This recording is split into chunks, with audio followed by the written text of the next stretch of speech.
Jetpack, are you ready to play Tetris 99? If so, let's start the show! Hey everyone, I'm Jed from inthirdperson.com. Personal look at video games, board games, and other nerdy pursuits, aka the hottest cabs on Twitch. Shoutouts to McClid, thank you so much for the follow. And we're here to play some Tetris 99, as we tend to do every other Sunday. The floor is open for everybody to join with me. There's a timer that's going to appear in the chat, and on go, press A at the same time as me. Of course, don't follow my mouth. I know it's counterintuitive. Follow the chat, not my mouth, because my mouth is not in sync with real time. The chat is, though, and so if you hit go at the same time as me, we will have our best shot at matching up. So let's hop over to the screen here, and I'll start the countdown. So on go, press A at the same time as me if you would like to play along. If you're just here for the vibes, that's cool too. I'm really cheesed at my Mayflash NS adapter. So I've been having issues with it where it works, like I'm at a point where I have to use the PS5 controller for Tetris on the Switch. My PS4 controller is just dead. I don't think there's any point in me buying new PS4 controllers. And so I've been using the PS5 one. At the time, the firmware was such that you had to use a USB cable to plug it in, which is fine. Not ideal, but okay. And I've hit a weird quirk where it doesn't work with Tetris 99. It works in the Switch menu, works with other games, just doesn't work with Tetris 99. And I went to update the firmware this morning, and it won't update the firmware. I don't know what it is. Like, it just doesn't recognize my device. And now I'm kind of stuck, and I don't know what to do. I mean, I could play Tetris with the Pro Controller, and that's not ideal because, as we've discussed many, many times on this stream, the Pro Controller is a really bad option for this game due to how inconsistent it is at reading certain types of inputs. In particular, sometimes it'll read up and down as left and right. Gali, welcome. How you doing today? Shoutouts to Gali, who just finished doing some Overwatch fan art. It's a Moira. There's a Moira piece that has some animation to it. It's pretty sick.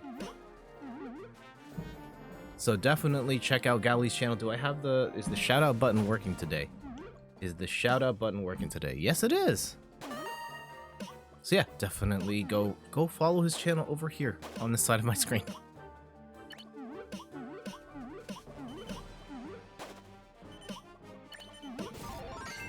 Yeah, no problem, Gali. How are things with you and wherever you are in the world?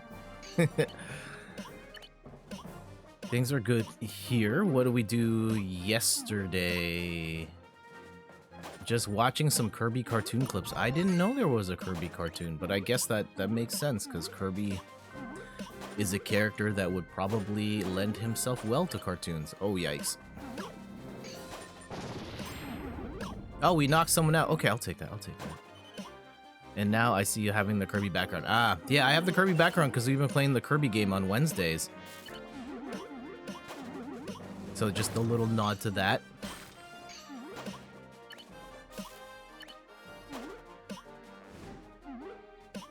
People put up clip compilations of the show. Is it a good show?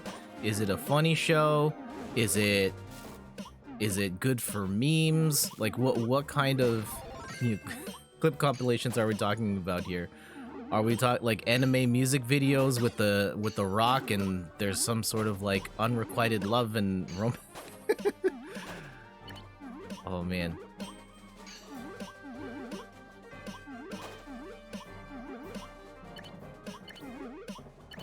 I never really got into the AMV scene. I'm no offense. I also just don't really watch anime, so that's on me. I have watched funny anime show, but people just clip various faces that Kirby makes. Okay, I mean, yeah, Kirby would make some pretty crazy faces, all things considered. Yeah, anime was just not. I've definitely had moments with anime. I loved. I mean, the first anime I ever saw was Sailor Moon, and I thought that was pretty cool. And then Dragon Ball hit, and that was a revelation for me. The fact that the story just kept going, and it was kind of like, it wasn't. Is the term serialized? I can't remember if that's the right term, but it was one long story, and the art style and the leveling up and all that stuff. And like at this point, they're so played out tropes because everybody has ripped off Dragon Ball in that regard. But at the time, when I first encountered it in the mid to late 90s, I thought it was the coolest thing in the universe. And then I just never really followed up after that. I got burned out after. At some point in the Cell Saga, I stopped watching because like I'd come off the whole Frieza arc, and that went way too long, and I just got tired. And then from there, I watched like the first 100 episodes of Bleach, and I know that's a lot. And you know, shout outs to my friend Wendy who helped me get the. I think I was watching it on YouTube at first, and then she got me a DVD box set that had the first 100 episodes, and I watched up to that. Whoa, yikes! That was the controller. Watched up to that point, and then I just kind of stopped, and haven't really watched anime since. But I'm also, on top of not really watching anime, I don't really watch TV. Like, almost all of the TV I watch is because Steph is watching it and I am in proximity of Steph. That said, there is some TV we're watching lately. We've been watching the show, The Ultimatum, Marriage or Move On. Oh my goodness. It's a crazy show. From the makers of Love is Blind. It's very trashy reality TV, but it definitely has some compelling moments to it. Got bored. Dragon Ball is still going, which is insane. It ramped back up a couple years ago. I believe it was, I think the story is Akira Toriyama was so upset by the live-action Dragon Ball movie that he went back and just started making new episodes of the series. And apparently it's been doing well, so I mean, kudos to them.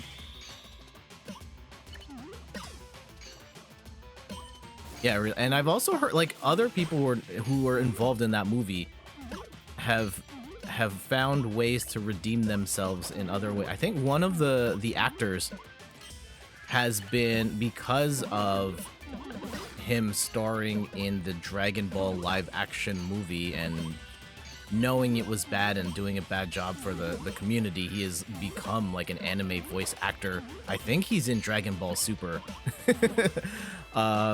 And that was kind of his way of like apologizing and trying to make things good with the community, which was, I mean, it's kind of cool, but also maybe above and beyond. You didn't necessarily have to do that, and we're dead. I can't remember which actor though, unfortunately, that was.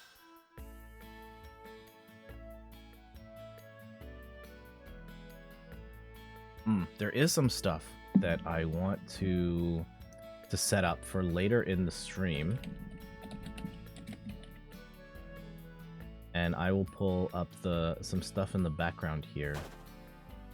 I think they're using a burner account. I want to talk about a particular Reddit thread that I saw that is kind of related to what we do here on Twitch. And okay, this wasn't taken down yet, so that's good.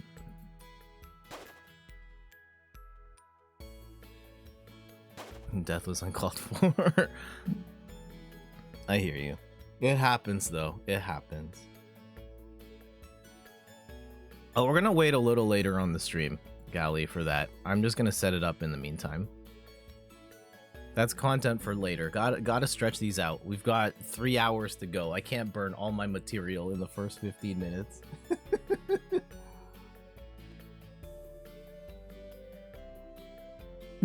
How about some I got some new Pokemon cards. Unfortunately, my phone camera is out of order at the moment, so you're not gonna get the best look. But we got some V-Star action, Lucario V-Star. Unfortunately, this camera is terrible at showing cards, but got this one.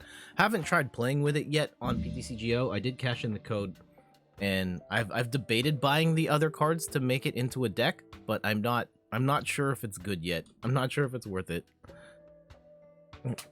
You love the shiny pug and the pin. Yep. Good morning, JF Raptor. How you doing?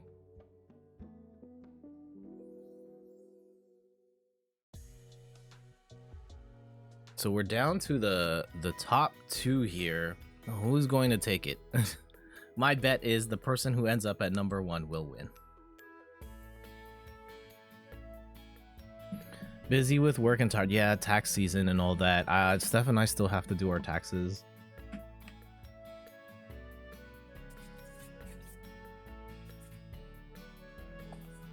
My favorite. Yay, taxes. GG's to... I don't know how you pronounce that name, but Ash GG's second place. Is there anyone here?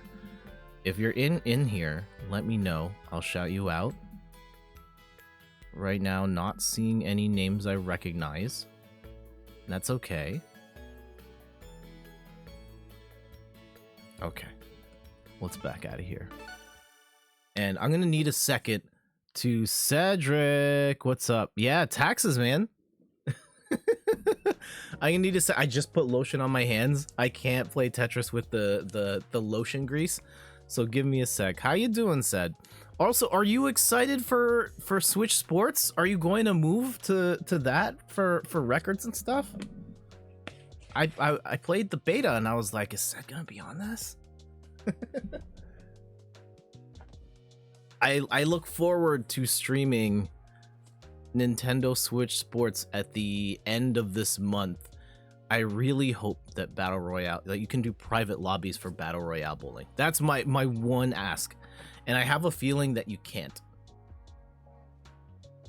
Are you excited for tax? I mean, are you excited for tax? I am not. You'll play and speedrun it, but you're not end playing the other 12 Wii Series games. I hear you. I get it. I get it. You've got to dominate them all. And I respect that.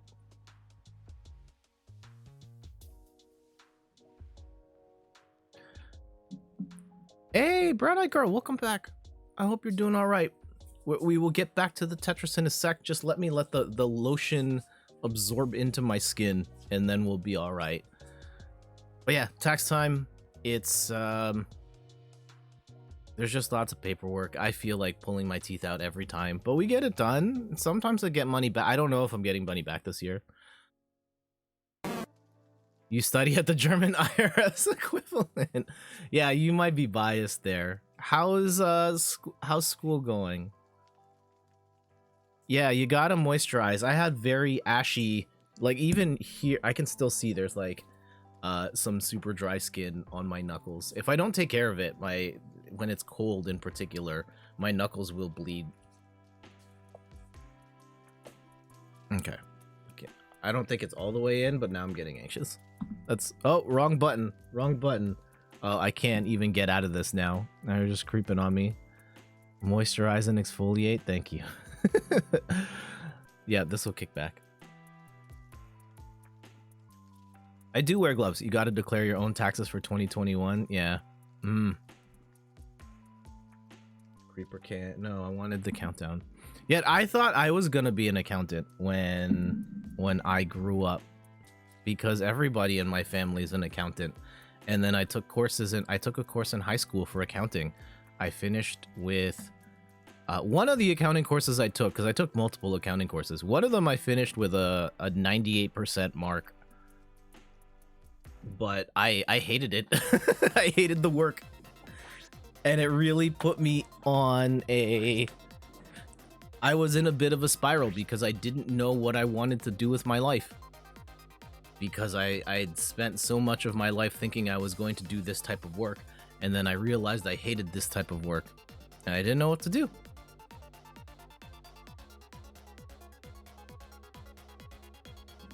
It was through some extracurricular activities where I got to host a morning radio show on my school PA from 7:30 to 8:30 once a week. I put together a show on cassette tapes where I played hip-hop music and I tried to make it like a radio show, and that's what got me to interested in radio broadcasting as a career before I went to school for that. And of course, my life has gone a million other places since then, and I spent a bit of time in the radio industry, ultimately decided that it was not the right fit for me. I went back to school for advertising, at which point I still wasn't entirely sure what I wanted to do. Got a job in project management in the advertising field. Stumbled into user experience design within the realm of advertising, and that's where I've been ever since. Is that going to be the last thing I do for the rest of my life? I have no idea.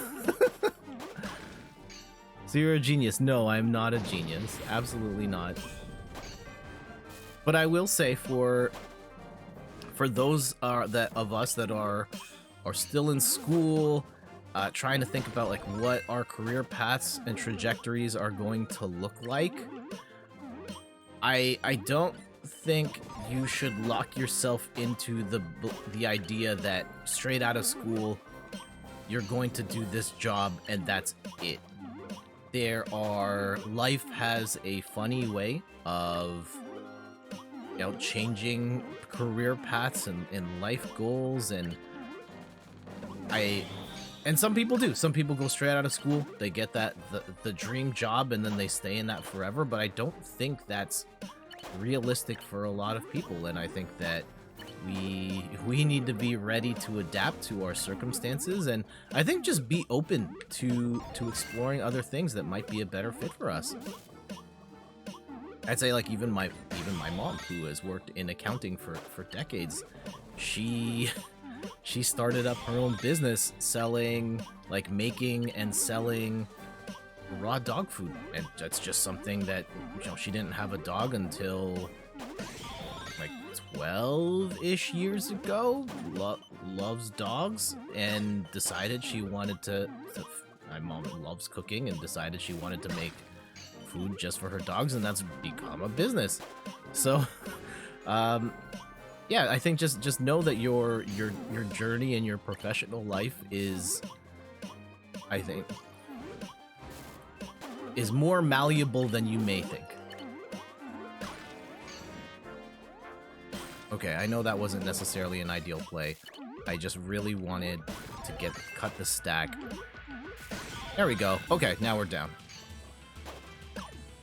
Really need of your mom.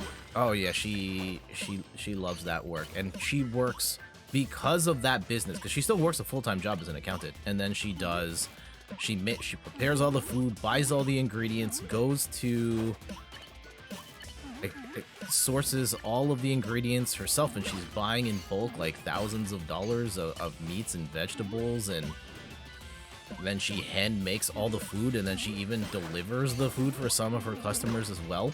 It's crazy, and she's working pretty much 7 days a week, but it's something that she loves, so it doesn't feel like work to her.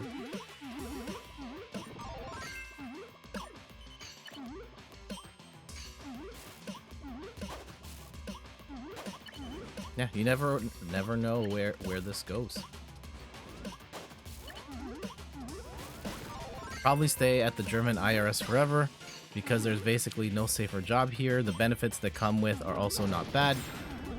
Some stuff online, free time as a small business. That's enough for now, and that's cool. And yeah, government jobs are some of the most sought after because the government provides, I mean, it's going to vary from country to country, but oftentimes government jobs have a ton of benefits to them that make it very difficult to, like, very appealing to stay.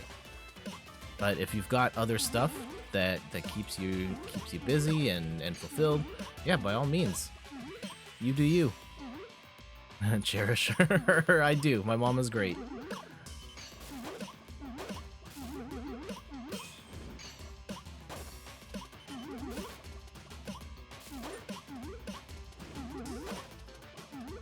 Yeah, my mom has appeared. I'm pretty sure her voice appears in one stream and that's it.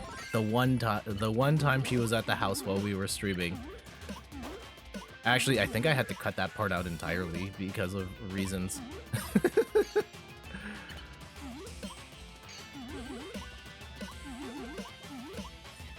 But yeah, whatever your career aspirations are, I think just be open to the idea that things may change, circumstances may change, and at least be open to the idea that at some point you may have to change things up, and that's okay.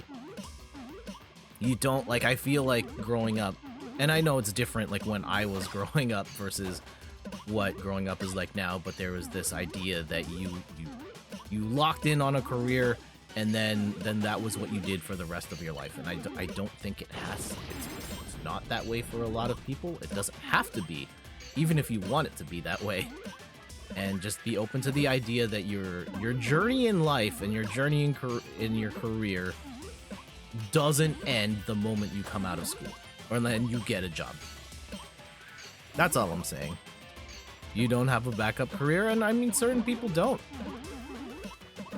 I don't have a backup at this point. I don't have a backup career, and I don't know what I would do if this fell through.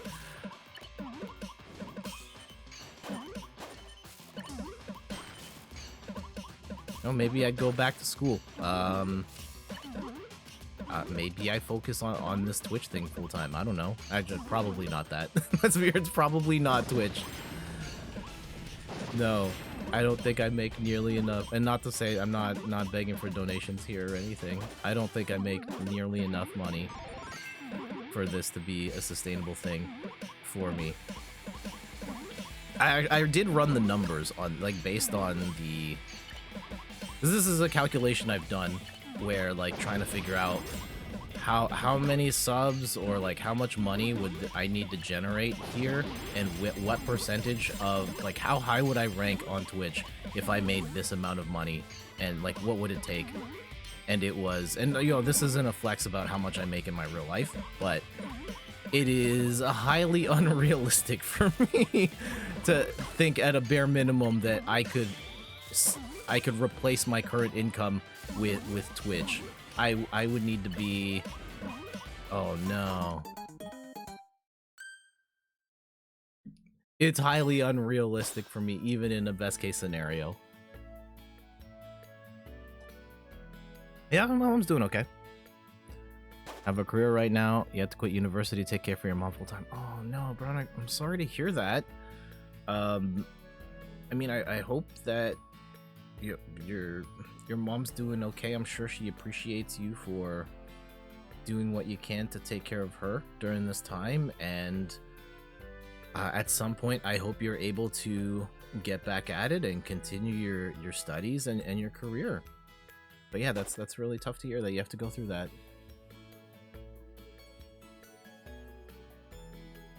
While we're here, shout outs to anyone. I wonder if that's the Daniel.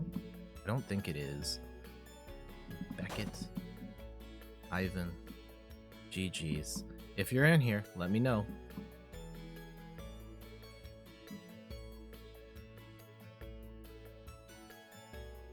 I don't think anybody else is in here. You still got a degree from it, and she's okay mostly. You love her and you don't mind. Okay, that's good. Remaining, and congratulations to this person here. GG's. We didn't get the win. That's okay.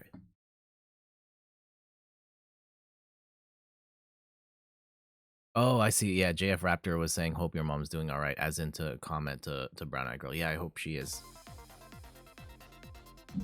Yeah, sorry, I didn't realize that wasn't about me. This is what happens when I just scan the chat.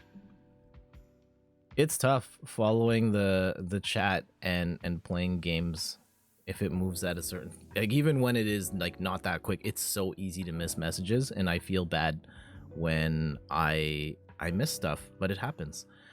Cedric says, I just looked up an interesting stat. In the US, the average time a worker spends at one employer is around 4 years. In Germany, it's over 10 years. Yeah, there's definitely a culture of moving from job to job in my line of work, well, in the realm of advertising, it's only about 2 years. People jump a lot.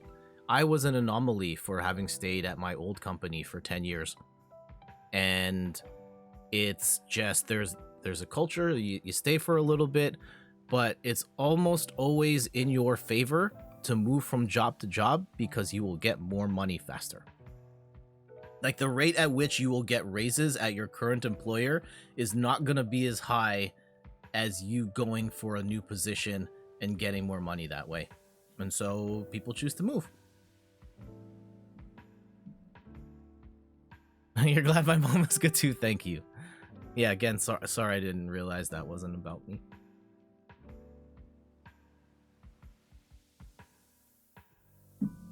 It depends on the industry set, but yes, there's generally not the loyalty between employer and employee is not like it's not a long-term thing here as much as maybe it was in the past. Multiply, it depends. Like, if you're there for 2 years and you just move to a better opportunity, as long as you're moving up or even different places, there's ways to explain it. I think that gaps can be hard to explain. And I think because people are moving more, that the moving from job to job isn't necessarily seen as a bad thing, at least not at a glance, no. Your field, even 17 years. Wow. That's crazy. And yeah, JF Raptor's been at our firm for 15 years. Yeah, it does vary from place to place. But yeah, in my line of work, most of the time, it's up 2 to 3 years. And people move on. And you work in a small firm. Yeah. I think by...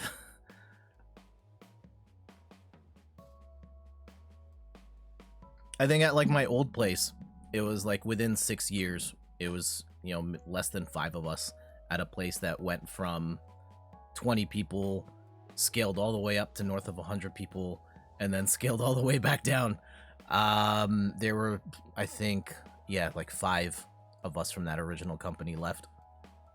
Everybody just kind of moved on. Let's get back to these games.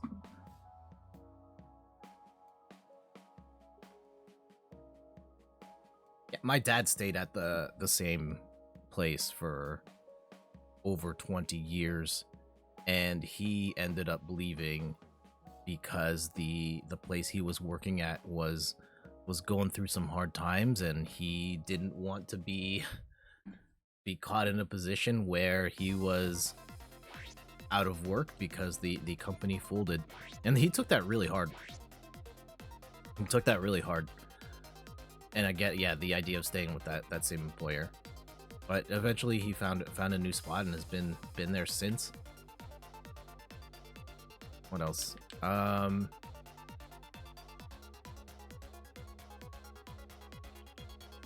remember when I worked in the radio industry, there was definitely high turnover there too. If the announcers, well, I was gonna say the announcers stay, but yeah, the announcers don't necessarily stay either. And I was gonna say, even if you're the morning show, you are one ratings period away from getting dropped for the next talent. So that's definitely not a field where people stick around long term.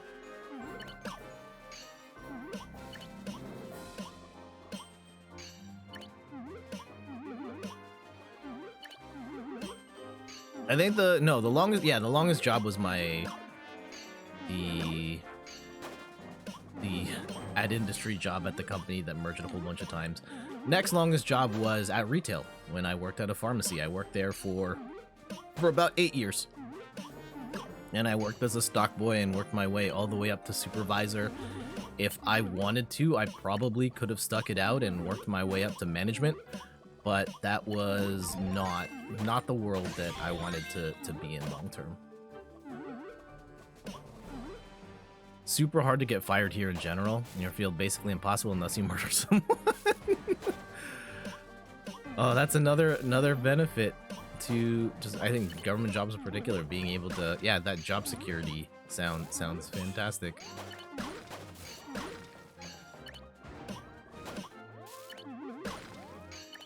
So can't blame you for that.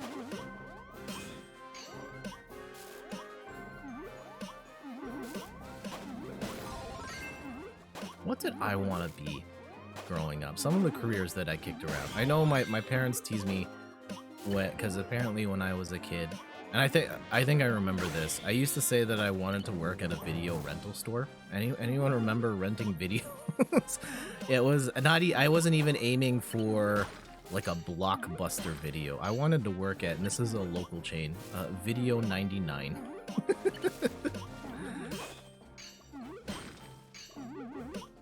Say that. I wanted to be a Ninja Turtle. Of course, that's not gonna happen. Wanted to play in the NBA. Definitely wasn't good enough to do that. There was a brief moment in time where I thought I wanted to make video games because I loved playing video games, and then I took a computer programming course and realized, oh god, I don't want anything to do with this side of making video games. Oh, also, we're gonna have a horrible run here. Oh no, I just played bad. Is it alright if I bail? Anyone here invested in this particular round of Tetris? Speak now or forever hold your peace.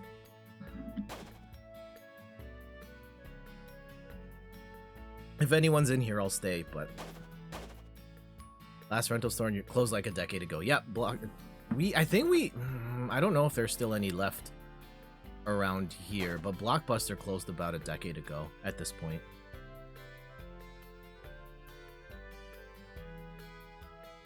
There are other jobs that I've wanted to work that didn't pan out. I think, funnily, are they jobs? Opportunities, I'd say. Okay, I'm gonna back out of here. This is my one leaving the lobby early, so I can just jump back in, and we'll try and pair up later. Doing the in third person stuff in terms of the blog and the Twitch stream and the YouTube channel have definitely opened up opportunities for me that I didn't think would arise. I'm not gonna play the video. It's got my real name and stuff in it. I had applied for a job as a host of an esports show, and I did make it past the initial cut, and I had to do a follow-up, and I didn't make it, but the fact that I was even in the running for that job is kind of cool. I have written for other publications besides in third person and have gotten review copies for certain games. I used to write for a site called Splitkick. Shoutouts to Jim. And I hope he and Ben and that whole crew, Aaron, Adam, all of those guys I hope they're all doing well. And yeah, that's from me writing my blog, and they had their own site going, and they asked me if I wanted to write with them, and that was great. I think that I wrote some of my best stuff for Splitkick when I was with that group, and we had a editing team, and then I became an editor, and I think they really pushed me to write my best stuff. That was cool. Even the Extra Life fundraising stuff, where that opened an opportunity for me to potentially be in I got an interview for a job related to fundraising in the gaming industry. I did not get the job, but it was really interesting that some of the opportunities have arisen from the stuff I do here. The craziest one, I think I think we can talk about it now because the show is done.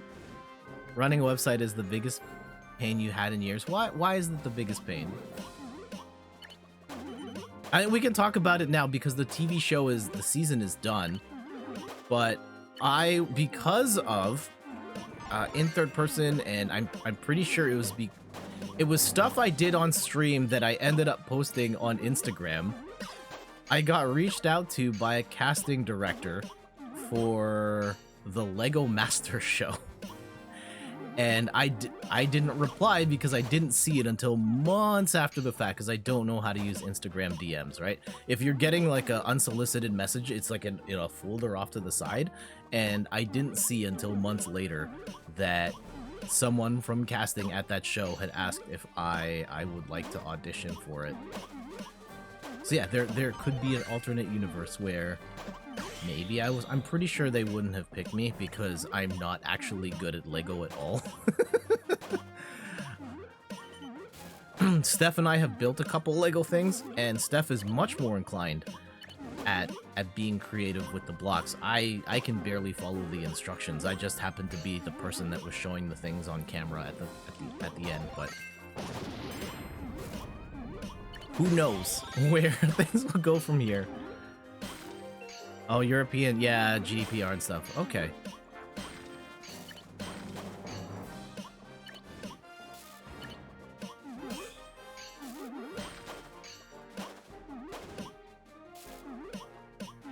But yeah, who knows what opportunities will arise from here. Yeah, I don't know if I would ever. I think that. Yeah, I highly doubt that Twitch would be the career path for me. But I think even if it were in the content creation space, like making content relating to games, I don't think it would just be, hey, 9 o'clock in the morning, I'm gonna be here, we're gonna play games till 5 o'clock, and then that's it. Like, no. I think that if I were to make this a career, there would be more involved in that. I would probably be more focused on making shows and content rather than just like, hey, let's play video games and hang out. Just most largely to just be more fulfilling to me. Here are 25 pages of information. Yep.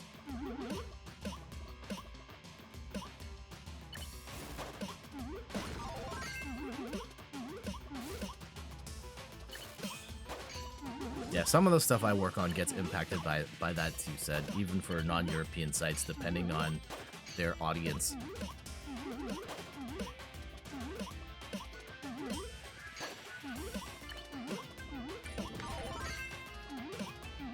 Okay. Yeah, who knows what other doors will open based on whatever it is we do in life.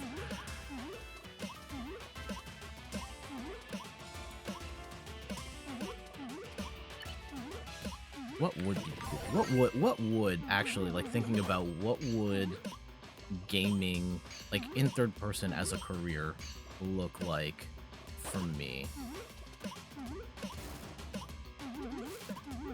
I think it would probably still be, I think I would still be largely a one-man show. Like, I think if I were to, like, actually try and make this a career per se, and yeah, we're about to get wrecked here. I probably could have done that a little better. Oh, no, this isn't it. Oh, come on, yeah, we're done. All right. What would in third person as a full-time job look like?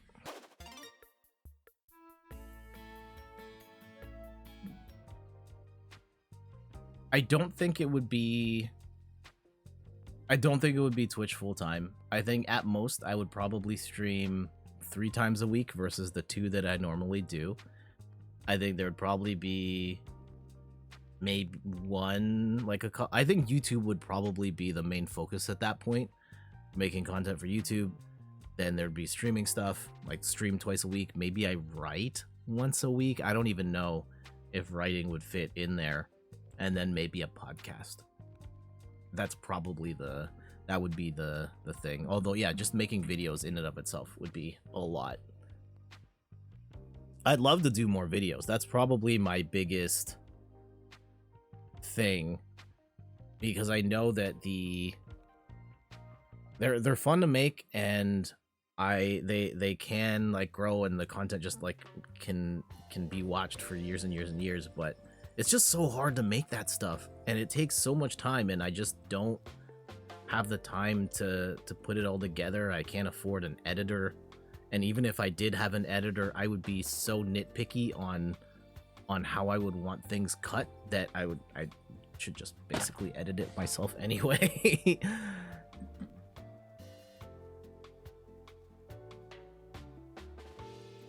But yeah, the outline would be something, and there'd be some TikToks in there too. And that's probably what it would look like. I don't think I could just be the guy who comes on stream and then plays the same game every day and then goes. That would just be, I would not feel fulfilled in that role. Not to say that there's anything wrong with the people that do that, but that's just not for me.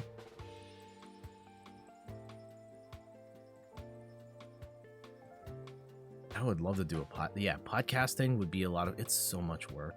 It's so much work having to, and we had Boss Rush here and I miss that show a lot, and I have ideas for how I would bring something like that back. But the process of coordinating everybody and coming up with a content plan and then having to edit all that stuff afterwards, oh, it's so much work. GG's everybody. Even this is streaming is so much work. Like even after, okay, GG's. After each stream, I spend more time editing videos from the stream than I actually spent streaming, and that's cutting stuff for YouTube, cutting stuff for TikTok, and that's not even like good edits. That's just me.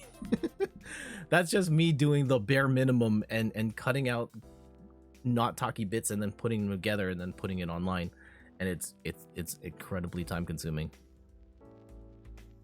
So yeah, if I were, and it just doesn't pay a lot. Like I think you have to get your channel to a certain point before like you're really making money, and on Twitch it's like even worse.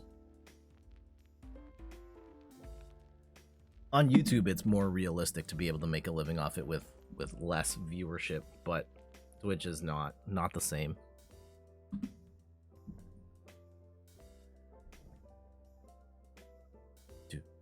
Got that countdown going. Also, anyone notice my new homie up here? We got a Raichu. Funko. Raichu, one of my favorite Pokemon. I know he doesn't show up as much as this big boy right here, but there was a time before Pokemon Go when Raichu was my favorite Pokemon. Yeah, I developed a love for Snorlax during Pokemon Go. He was one of the first like big high-profile Pokemon I ever caught, and then I just kind of got fascinated with the Sleepy Boy from there. Yeah, my top 3, Snorlax, because yeah, from Pokemon Go, and just loving the character design and just being this big lazy boy. And then I have him on my Pokemon team when I play main series games. And what else? Then Raichu, because from the moment, I love the idea of Raichu just being like the Chad Pikachu. And then Lucario is my third, and I love Lucario because when I played my first mainline series game, it was Pokemon X and Y, and Lucario was my main Pokemon. He carried me through that game because he was so strong, and I will forever be grateful to Lucario for that. And it's funny, like if you ask me like what did your Pokemon Sword and Shield team look like? I have no idea what Pokemon are on there, but I do remember Lucario was on my X and Y squad.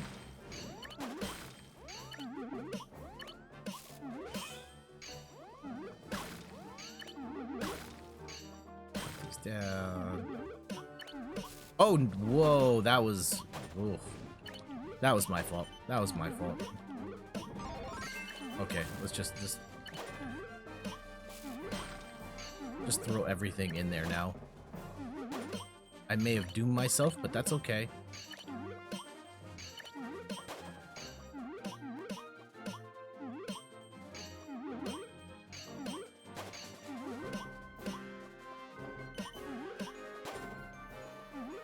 What were some of the jobs you wanted to do? What careers did you want to yeah, what did you want to be when you grew up? Did you achieve it, yes or no? Or are you working on it? If you haven't gotten to that point yet, what do you want to do as your career? What do you want to be when you grow up?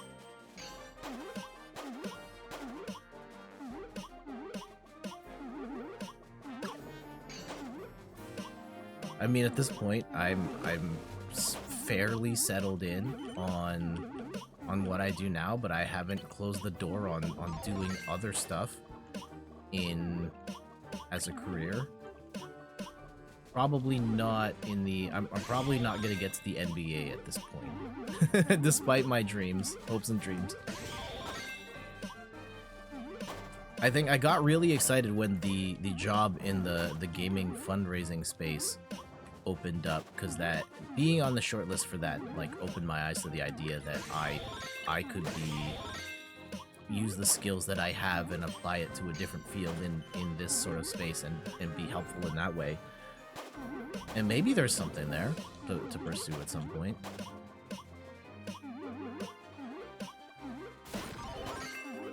While it is highly unlikely that I would make content creation a career, I haven't fully closed the door on it. We'll continue to make the best streams that we can, and if something happens here, great. But I'm not putting all my chips in the Twitch basket or anything like that. That's crazy. Okay,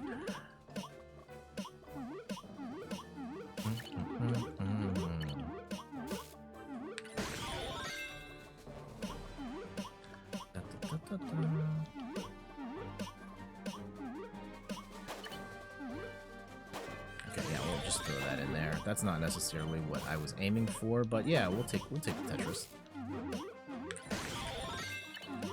Oh no.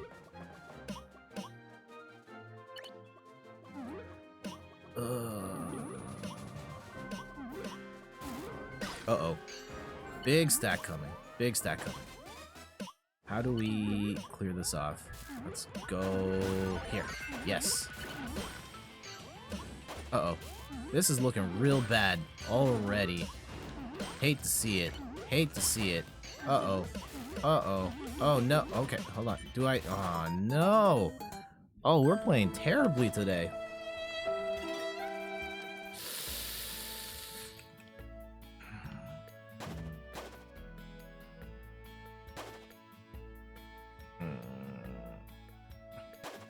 Hate to see it. MadraDubG, welcome. And no, that was some small brain stuff right there. Besides this Kirby theme, we'll be playing Kirby again on Wednesday, 8 p.m. Eastern Time. Hope to see you there. And for everybody else, what have you been playing lately?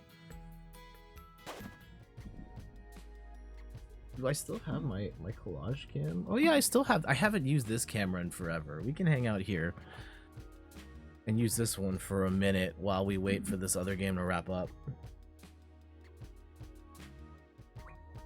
Yeah, at this point we just been playing.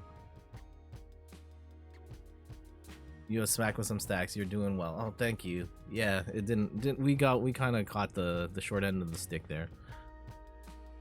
It happens though. Yeah, what have you been playing? We've been playing Kirby on stream. We finished the first 2 worlds. I think there are 6 in there, and I think that game is very good. I have become increasingly impressed because the first world, it's very easy and you kind of get settled into the fact that yeah, this is a baby game for babies, but it did get a little tougher, and it did require some more brain power to solve some of the puzzles, and it was pretty clever, and I like the power-ups, and it's good. It's not like, I don't think it's a game of the year mind-blowing thing. Like, it's largely Super Mario Odyssey but with Kirby in it, but it works really well. You're on a Destiny 2 kick. Oh, Meg, hello. And no, we haven't had any disconnects yet. I've just played poorly. It's been a bad run. And yeah, Destiny's 2. I have never played Destiny. I think I have Destiny 2 on my PS4 when it was free. I think it's still free. Like, it's just officially free to play now. I have never experienced someone go through as much Stockholm Syndrome as my former coworker and friend and Destiny. He talked so much trash about the first Destiny, and he played it every single day for like over a year. Like, that was his life for a long time. And despite the fact that he kept playing it and loved it, he had so many complaints about the game. And he would just like complain about it all the time, despite it being like his favorite game. Yeah, it definitely had like serious Stockholm syndrome to that one. And they do keep improving it. That's fair. I've never played Destiny. Maybe I would like it. I have no idea. I do plan, like, I haven't played a shooter in some time. Not since we kind of stopped streaming Rogue Company. And I do want to get back to Rogue Company, just to play it here and there. I know Overwatch 2 beta is soon-ish, and I look forward to playing that when that hits. Side note, shoutouts to, I know that it's not all roses over at Blizzard, but it was cool to see, was it just Activision who converted a whole bunch of QA testers from contract to full-time and raised their pay to $20 an hour? It's progress. It's progress. You have 1,100 hours altogether over the years. Oof, that's a lot. That's a lot. And I get that. I have put, there's a couple games I've put that much time into. I think Pokemon is rapidly approaching that number. Street Fighter 4 is probably the biggest. I mean, across all the different versions of Street Fighter 4, my total runtime's over 2,500 hours. Let's check in with where we're at, timing-wise. Okay, we're in the top 10 at this point. Yeah, Destiny 2. Tell me, what is it about Destiny 2 that you like? Sell me on Destiny 2. Pokemon will always have your heart. Oh, yeah. I love the characters, the universe. I don't know, like, pretty sure you're coming up on 2,000 hours of Animal Crossing. Damn. Achievements? Okay. I've never really been an achievement guy, whether that is officially, you know, achievement unlocked or just a personal goal. That's not really compelling for me personally, but I know there are a lot of people that really love having, you know, being able to check off that thing, say that they did it. Okay, you like achievements. Yeah, sorry. Yeah, the auto mod got that. You are an achievement enthusiast. Let's use that. And GG's. Presumably from Japan. Actually, no, I don't know if that is that. I don't know. Maybe Korean. I don't know. I don't want to sound. I already sound ignorant. I probably can't walk that back. Jared Lucas, I think we've seen here a couple times now. All right. There's a constant challenge. That's good.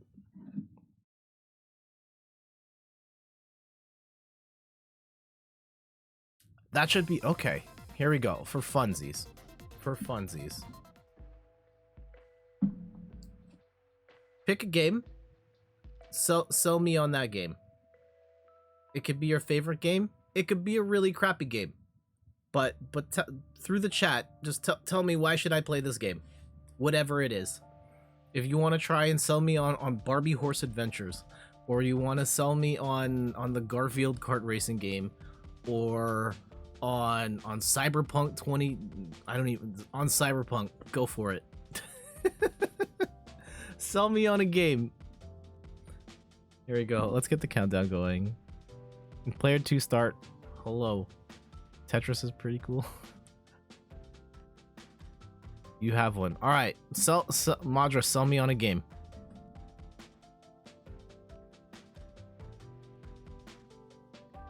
And I don't care if it's a garbage game. Try and convince me that I need to play this game.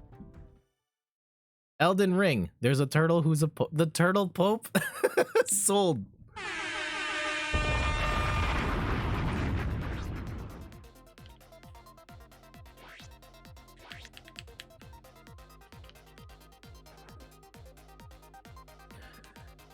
Huh. Maybe we'll do that in the next segment. Maybe I just grab 5 random games from my shelf and then I will try and sell you on why you should play this game. Your name is Mayo too. I don't know what that's from.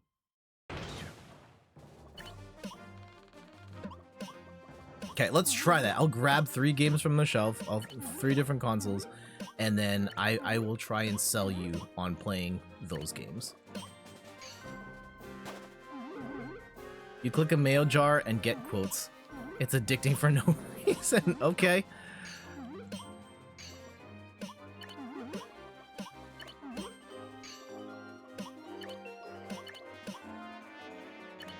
Must be good if it got a sequel. It's on Steam. Yeah.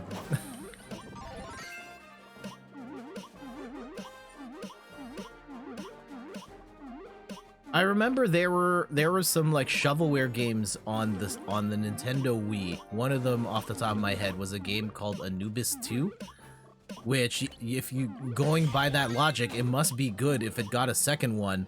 But no, there was never a second Anubis. They just called it Anubis 2 to prey on the idea that people would think, "Oh, it's the second one. It must be good."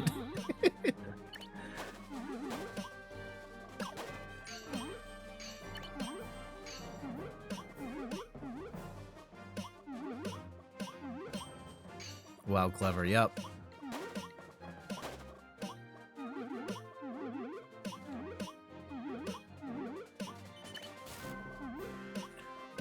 Try and sell you on games. So yeah, we'll grab 3 from the shelf. I'm gonna try and make them.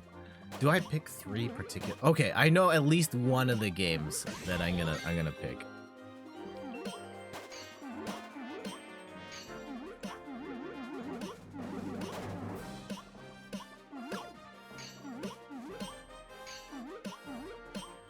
Yeah, so sell me on a game. Any game.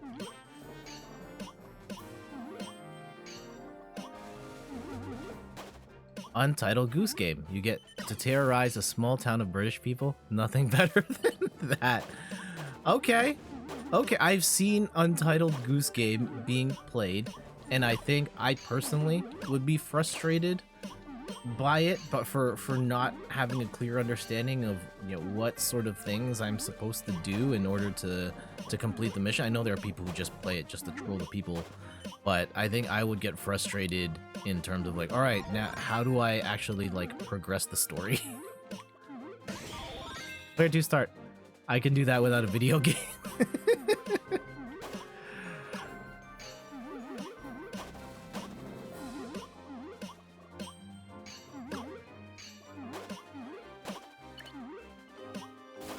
Farm Simulator. Okay, so sell me on Farm Simulator.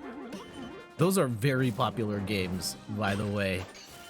And I know there's even an esports scene for Farm Simulator at this point. It's wild.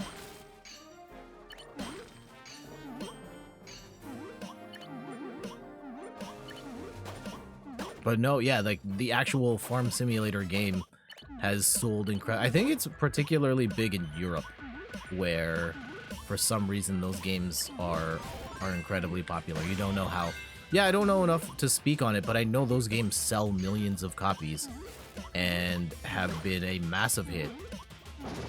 So, I'm not saying, you know, I'm not questioning the quality of the games or anything like that. I'm not at all the target audience, but there's absolutely a crowd that loves those games. I am the man who arranges the blocks that descends upon me from above. They come down and I spin them around till they fit in the ground like hand in glove. Damn! Cedric. Bars. Hold on, can we actually rap that? I am the man who arranges the blocks that descend. Okay, hold on. I'm gonna have to come back to that and let's see if we can actually like make it fit one of the beats that we have. Play Quap when you have to run through. I did not play Quap, but I've seen it. Not mine? Oh, okay. A song from XD? Okay, I don't want to catch a DMCA from somebody else. Mic drop. Yep.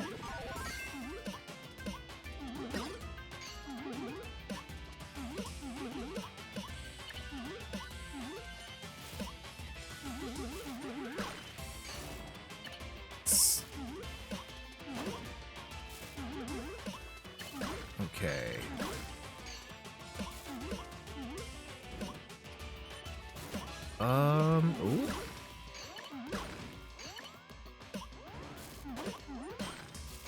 Side note, and I probably should have I just realized, like, this is actually a great forum to talk about it. Is anyone here watching the show Mythic Quest? Steph started watching it a couple weeks ago, and I remember like overhearing the first few episodes, and I thought like, and it's a TV show about a video game studio that makes an MMORPG, and the show is produced by Ubisoft, and I remember the first like episode or two thinking like, holy cow, this is insanely cringe, and then it got really good. You never heard of it? You wanted to? Yeah, I think it starts really rough and then it gets really good. And we just finished the second season. I was like, oh, this is actually kind of great. And they make a lot of jokes and have commentary about the industry and the personalities in it. And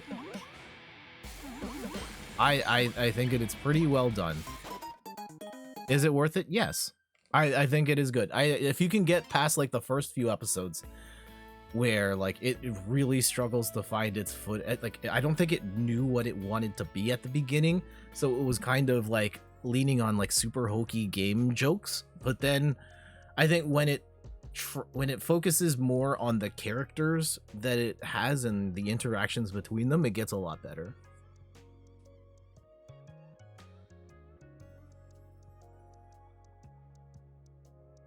A true classic from YouTube, complete history of the Soviet Union arranged to the melody of Tetris.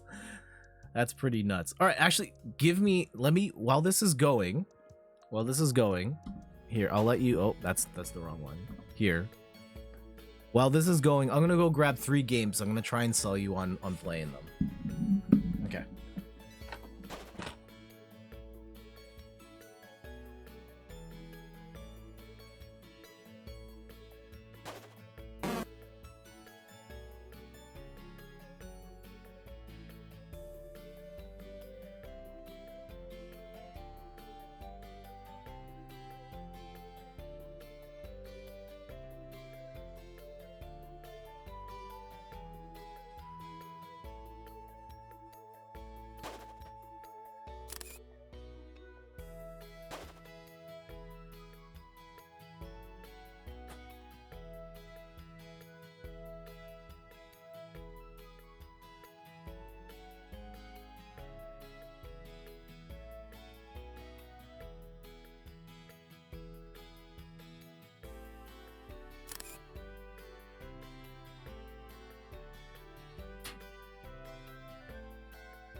Chair with the only stands with the empty chair. I don't even know what came up there. GG's everybody.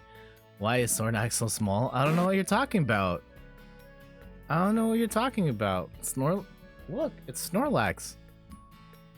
See, look, I'm gonna use the stream cam right now. Look, it's Snorlax. It's the same Snorlax. Look, it's the same dude. I don't know what you're talking about. It's an aerial cam. He's actually huge. It's the same. I don't know what you guys are talking about. It's been Snorlax every time. Look, I'm gonna use Snorlax cam, and there he is. See, it's the same thing. GG's, everybody. If you're in here, let me know. And Jared, hello, good morning. I hope you're doing well.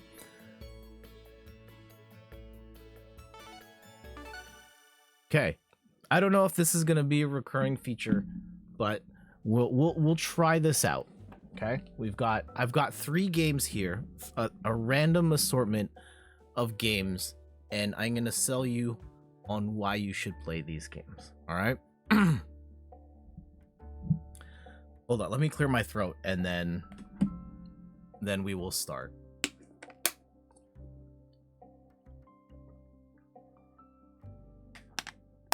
And I'm probably gonna do this for YouTube too, so don't mind if I get weirdly intro-y and you're just like, Jet, we've been here the whole time. Let me get YouTube. Oh god. You two been on this conversation too. I was just inspired by you guys in the chat. This whole idea of, yeah, tell me a game and then sell me on why I should play that game. And we got some really interesting sales pitches from the chat. And I wanted to chime in, and I picked 3 random games from my shelf and wanted to sell you on why you should play these games. And the first one that I randomly grabbed off my shelf is Hotel Dusk Room 215. This is on the Nintendo DS. I don't think it ever got released in any other platform. It was published by Nintendo, and this is a sort of like graphic, what's the term, like a sort of Phoenix Wright style game where you're playing as a detective investigating a case in a really dingy hotel, and the art style is very cool. It's got this sort of like black and white penciled shaded in. You're walking around rooms. The mystery is very cool. There's like a mysterious artist thing going on, and it is one of my favorite games in that sort of like graphic adventure style. And it's a real shame that they never made any more of this style. I don't even think this dev team exists anymore, but it's a very cool story. If you do like the Phoenix Wright style games, I highly recommend checking this one out. And yes, it is a noir based style adventure as well. Hotel Dusk 215. Very cool game. Highly recommend. All right, this one, we're going to the Nintendo Wii, and this a visual novel, absolute like that. There's a little more control. I believe you can walk around in the environments that they are in, but it's a very cool game and kind of different for that space too. Another game I grabbed randomly off the shelf, The Godfather Black Hand Edition on the Nintendo Wii. So this was also released, I think this might have come out on PS2, but was definitely on the PlayStation 3 and the Xbox 360 as well. So why do you need the Nintendo Wii version? Well, for one, the graphics are worse. So if you want to okay, so yes, graphics not as good here, but the biggest selling point is the controls, where it's got the Wii motion controls, and they're actually not the worst. You can actually grab people and shake them around. You can throw punches. You can aim with the gun, and it's actually not bad. I actually enjoyed playing with the motion controls. I loathe the motion controls, but in this particular game, it actually did add to the excitement and the action a little bit, and I appreciated playing it. And also, like, it's a pretty decent open world game set in the Godfather universe. I had a lot of fun playing this, and if for some reason you only have a Nintendo Wii and you want to play an open world game, there aren't that many of this style on the Nintendo Wii to begin with, and this might actually be your best bet. So here we go, Godfather Black Hand Edition on the Wii. Play it, and if you can play it on any other platform, it may not have aged particularly well, but it is definitely an interesting footnote in the world of in open world games if you enjoy the Grand Theft Autos and stuff like that. And last but not least, and don't take the fact that it's still in the plastic as me being a fraud here, but let me sell you on this game, right? It's from a series that over 500,000 copies sold. For a time, it was a worldwide phenomenon, and they were released all at the same time, and this was the star game of that series. And that game, Sneak King, the Burger King. It came out right at the launch of the Xbox 360. You can play this on the Xbox 360 or the original Xbox, so it doesn't really matter which platform you have, you can play it on both.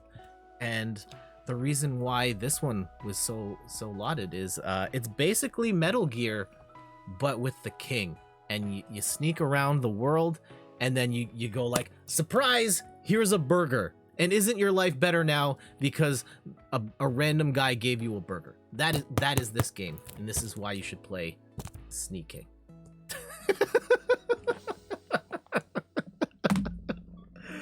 You're sold? Glad. I'm glad to see that you're sold on sneaking. So there it is. The 3 games on this sales pitch here. One more time. We've got Hotel Dusk, legitimately good visual novel.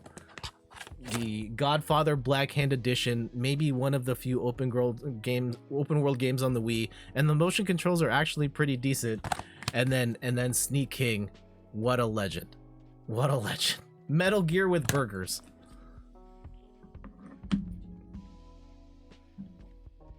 Which one? You want me to stream Sneak King? Oh man, I don't know.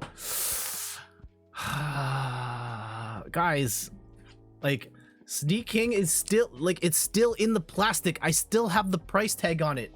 This one is coming with me to the grave. If I can get an open copy of Sneak King, maybe. Also, I have to figure out how to make my Xbox work because the disk drive on it is busted and it doesn't open anymore. So actually playing is kind of tough. Don't open it. Yep. If I can get my Xbox One back, I need to get it back from my cousin who's had it for years now. Then it would be a lot easier for me to do a Sneak King stream. So I need to get my Xbox back. I need to get an open copy of Sneak King. Anjum, what's up? Okay, if we can make those 2 things happen, then we will try Sneak King for realsies. And I'll look out, okay? Here, if I can find a copy of Sneak King, I will buy it so we can play it on stream. But I'm sorry, this is staying sealed. I have the other 2 games as well, and I didn't realize until years later that one of them is actually open.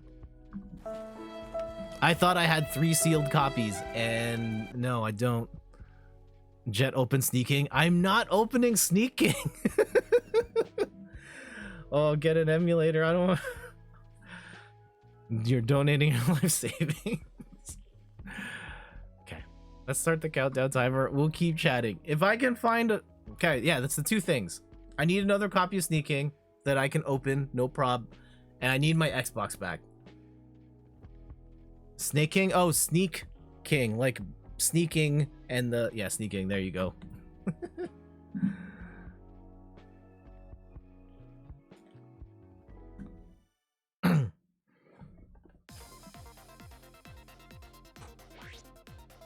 Yeah, maybe next time I'll grab another random set of games and I'll tell you why you should play these games.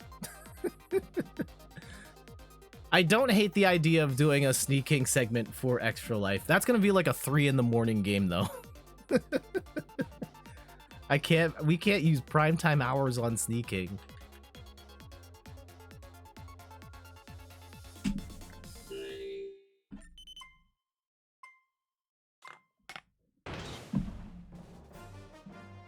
Okay. Burger King deserves primetime hour. We'll see. We'll see. First, I need to find another copy of Sneak King that I don't mind being open, and 2, I have to get my Xbox back. I should probably just text Kyle and get it back. I don't even think they're playing it anymore. We'll see. Also, we've got a horde start here in Tetris. Oh, this looks so bad. If we get hit once by a stack, we're done.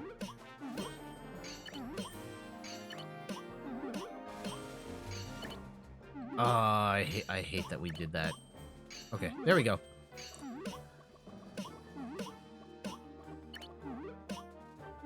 Was it only Xbox? Yeah, Meg, it was only Xbox. Well, it was Xbox and Xbox 360.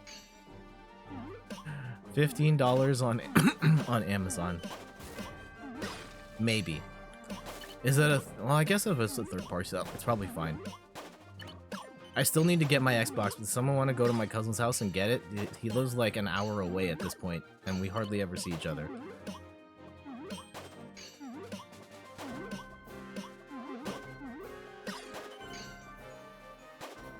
Going to your cousin's house? Thank you.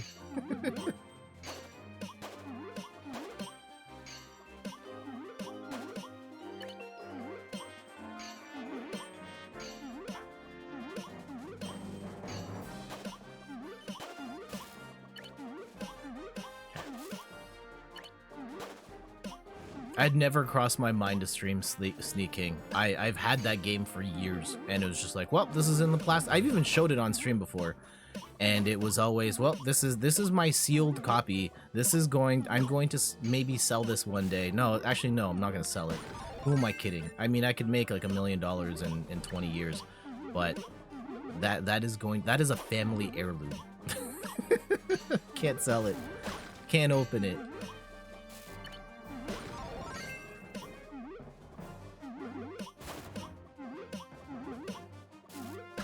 Then there's the enemies in a specific that look like the Burger King. Oh, okay. So there you go, Elden Ring, influenced by the legendary Sneak King game itself. More influential to the world of game development than one may have thought. So for anyone wondering, like, why the heck is there a Burger King game? Oh gosh, I didn't realize it was gonna go that high that quick. Oh no!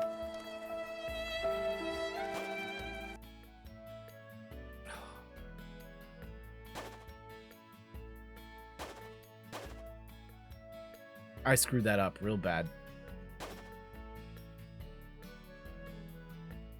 Okay, we've got some time here. Let's talk about the Burger King story. For anyone that's not familiar with how the Burger King trilogy came to be, give me a sec. I will go grab them from the shelf over there.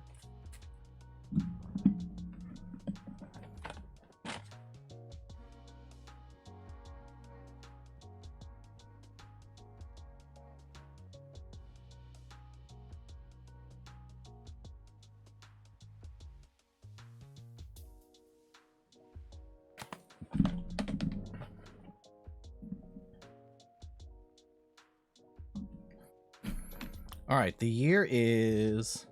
Let me see if I can find a year. I know... Okay, yeah.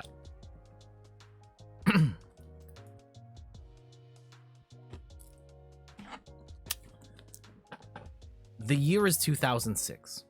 The Xbox 360 had just come out, and Burger King took the world by storm with a trilogy of games like the world had never seen. We have, of course, Big Bumpin', which is a game where characters bump into each other with bumper cars.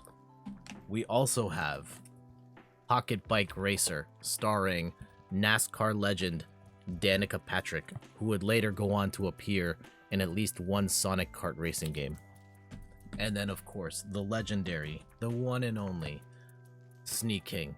Imagine Metal Gear, but with burgers and the king.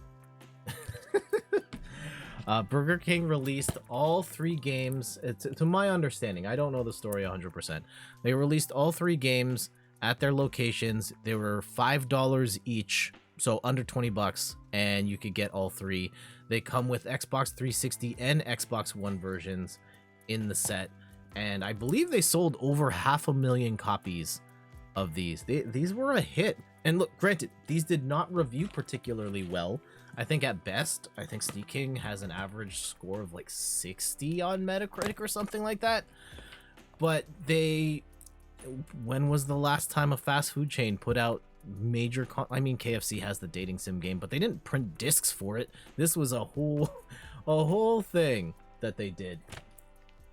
And years after the fact, I went to a game store and they had the whole trilogy, and I said, I have to have all of these. So I do, and two of them are sealed. The Sneak King and Pocket Bike Racer are still in the plastic, but Big Bumpin', I didn't realize until years later, is actually open. So we hate to see that.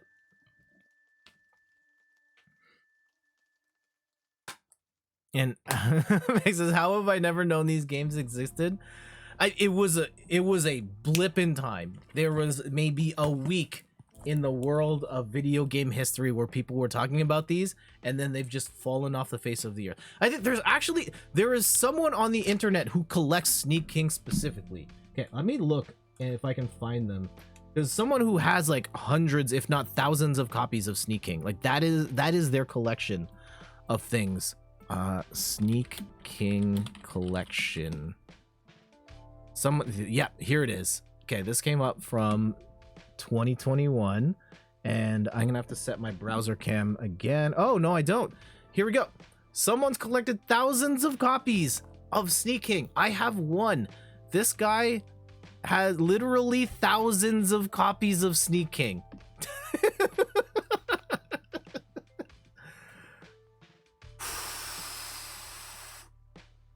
See, how could this game be bad? If this guy loves it so much, he has bought thousands of copies of this. Doesn't even have, he might have the whole trilogy, but just this one game, thousands of copies.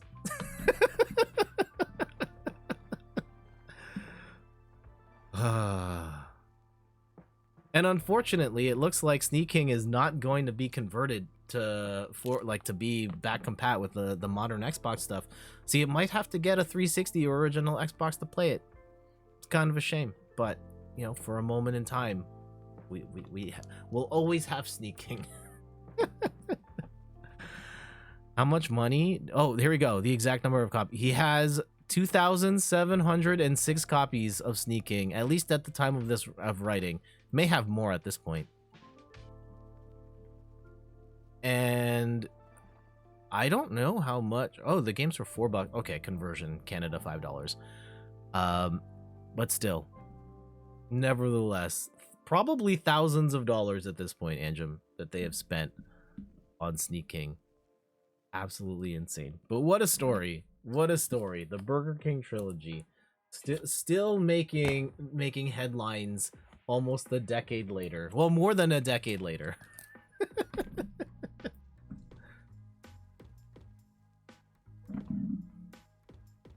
And let's see where we're at here. Oh, communication error. No. We jinxed it. We jinxed it. I have a feeling the communication errors happen if we just stay idle too. Then again, it's happened while we're playing, so it's not even that.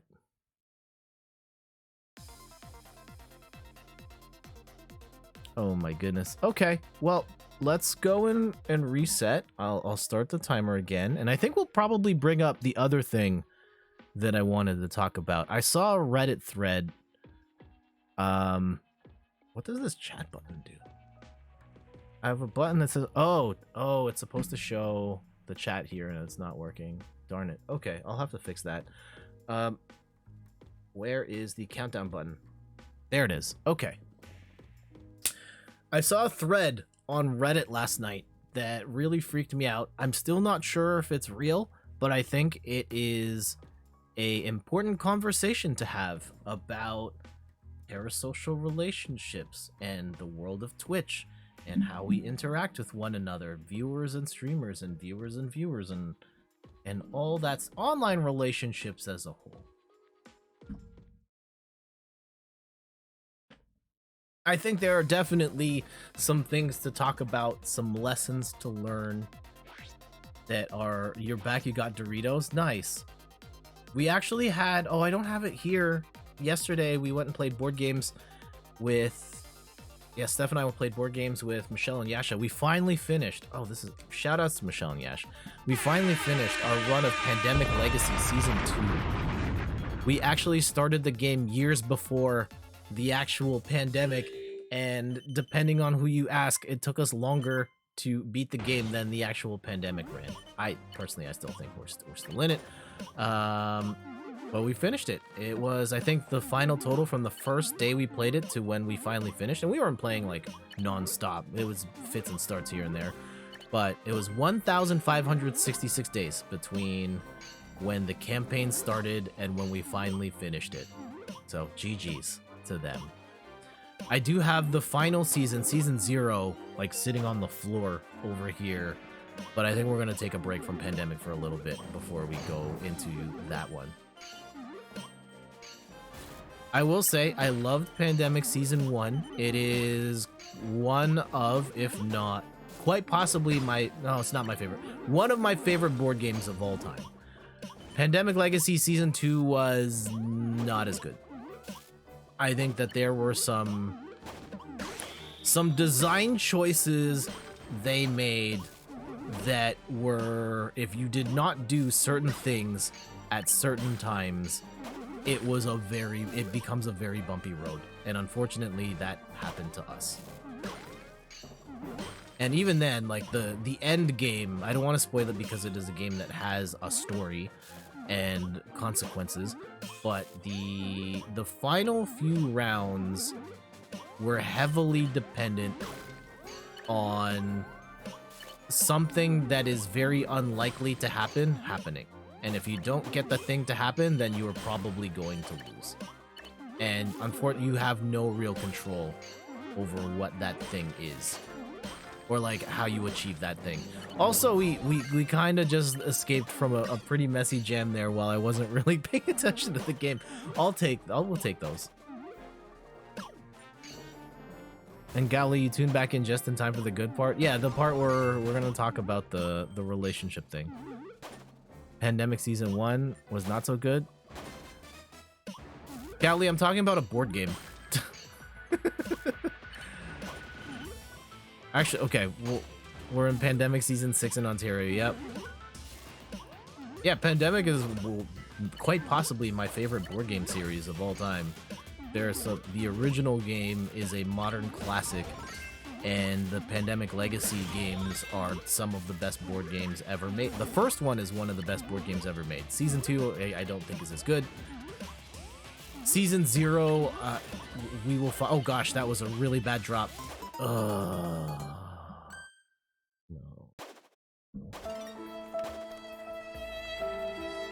And so, yeah, I'm gonna go get those games. Where is the Randy, you're running the show. I know I have to go upstairs to get Season 2, and we'll do like a Pandemic board game segment here. BRB.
Let's see. Just trying to catch up on the chat. We're in the middle of Pandemic Season 3. Writers are really running out of ideas. Another wave. Okay. Where are we at with the Tetris here? I think it's still going, so we've got a couple minutes here to chat about Pandemic. All right, so Gali, let's talk about Pandemic. In the late 2000s, Matt Leacock released a game that would shake the world of board games forever. This is Pandemic, and it's not the first cooperative board game, but is definitely the one that put the cooperative board game mechanic on the map. Still a super popular game today, and if anything, its popularity has only accelerated in light of recent global circumstances. And then the point of this game is that you and the people you're playing with are members of the Center for Disease Control, and you are trying to prevent a pandemic from happening. There are 4 different diseases around the world, and you are trying to contain the disease from spreading. You're trying to stop it from spreading while also doing research to get the 4 cures you'll need to stop the diseases from spreading too much and triggering a pandemic. It is a challenging game, and it's an exciting game where players are working together in different functions. Like there's a medic, there's a scientist, there are other rules that are involved, a dispatcher, and so on. And using your powers, you're all trying to coordinate and work together to prevent a pandemic from happening in the first place. Very compelling concept, a ton of fun to play. Again, this is one of my all-time favorite board games, and one of the first board games this is one of the games that got me into the hobby. Still love it, still fantastic. If you've never played a Pandemic game before, I highly recommend the original Pandemic. It's on everything. Like, you don't have to have the physical board game either. While I love it, Pandemic is out on the Nintendo Switch. You can play it on PC. I'm fairly oh wait, I know they recently took the game down because they're putting out new digital versions of it. It might be hard to get digitally. I know Board Game Arena has it, and at some point I'm going to play the Board Game Arena adaptation as well. But this is an absolutely phenomenal game. And if you're looking for a board game that you can play it with your friends without having to compete with one another, this is an excellent choice. 7 out of 10 too relatable. There are some expansions. Actually, there's a ton of expansions and spin-offs. I have a couple of expansions to the main game, including On the Brink and State of Emergency, that add extra rules and bits and pieces to it. I haven't played these too much, but I have put a lot of time, and I've played a couple spin-offs. There's at least a couple Pandemic dice games. There's a Pandemic card game where you play as the diseases that I actually think is terrible. Don't play that one. Don't play that one. The dice game, it's okay.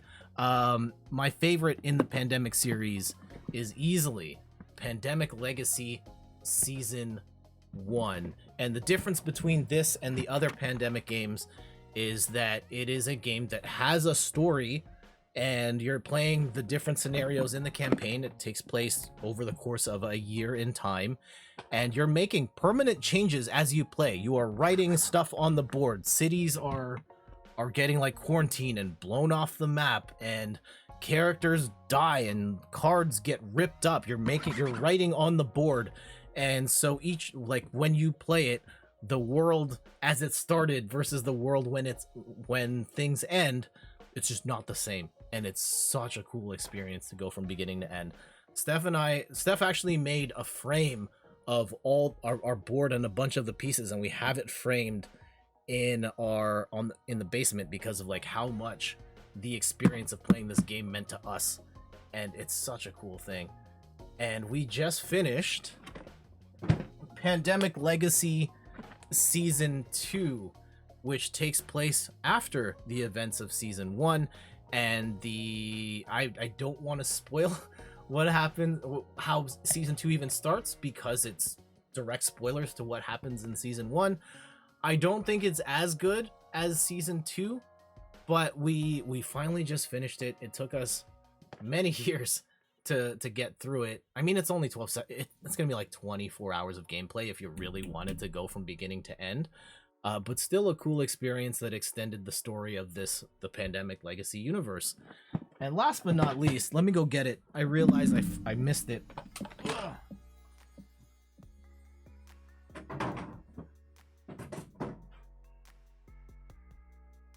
the finale to the pandemic. I guess the universe. Oh, can you still hear me? Yeah, you can still hear me. Pandemic Legacy Season 0. I don't know much about it. I don't want spoilers. I know this takes place before seasons 1 and 2. Takes place during the Cold War. I'm excited to try it out. Still in the plastic. We just finished season 2, so at some point we will jump into season 0 here. Again, yeah, the whole idea of working together to try and prevent, basically what happened in the real world makes for a really exciting game and game franchise of which I have a ton of different versions of. And like the game mechanics have been used in other things as well. There is a pandemic spin-off in the World of Warcraft universe, which is kind of cool, and they have different spin-offs based in different time periods. We've played some of those as well. But yeah, at its core, it's the idea of players working together instead of competing against one another that makes it really exciting and fun to play without being like confrontational against the other people you're playing with. I mean, unless you're all arguing about what to do, but that's a different thing. Gally asks, do you have to play them in order or can you jump in at any point? Technically, you can play whatever you want at any point. I would say for the pandemic legacy stuff, you probably want to play them in order 1, 2, 0. In terms of the other ones, you can play them however you want. I personally would still recommend if you're gonna start with any of the pandemic games, I would start with the original. And just to show here, I don't know if it's still here. Also, GG's to this person here. Let me just see if it's still on the Switch, if it still works on the Switch. Because I specifically bought Pandemic on the Switch to stream it, and I know they recently took it down. Yeah, Pandemic the board game on the Switch. At some point, we will... new updates. Okay. I'll have to grab this another time. Actually, we can download this in the background while we chat, because we're still talking about other stuff here. Oh yeah, the original Pandemic, absolute must play. Highly recommend.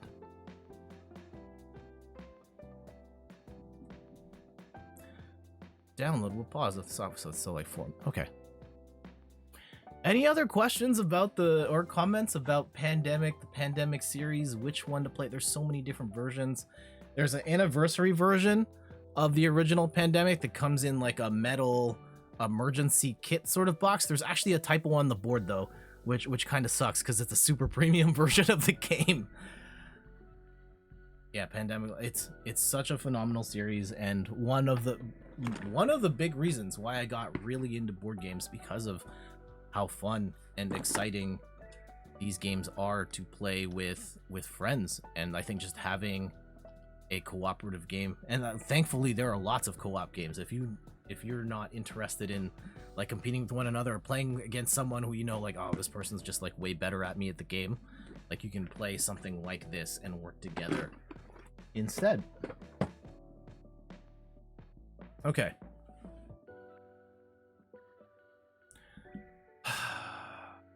I think it's time to talk about the other big piece about parasocial relationships. I should probably pull up the definition of parasocial relationships.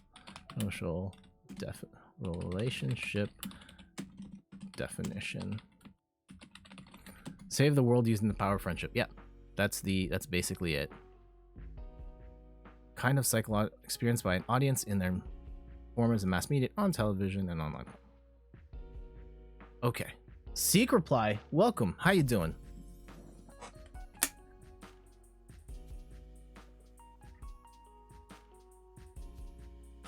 When two parents like each other very much.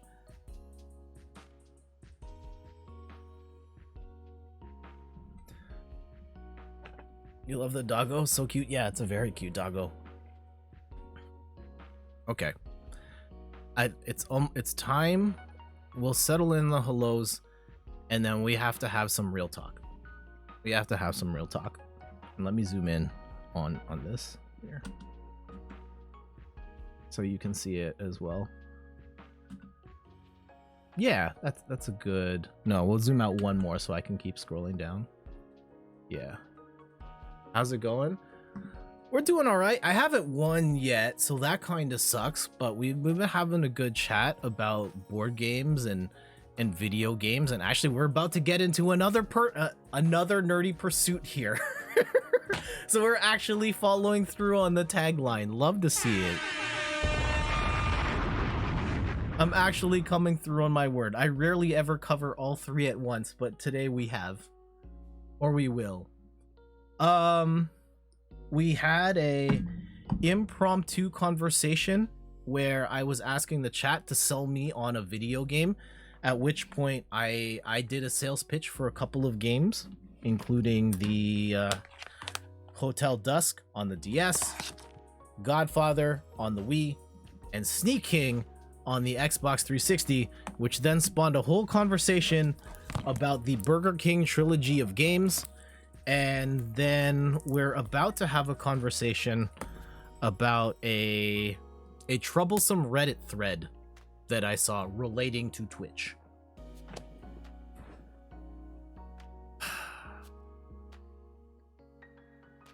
Give me 1 second, clear my throat here, and then we'll have a conversation.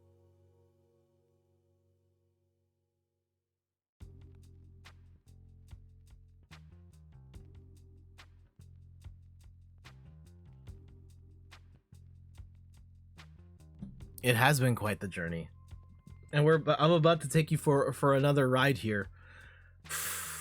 This is gonna be. I'm gonna try not to judge. And let's try and turn this into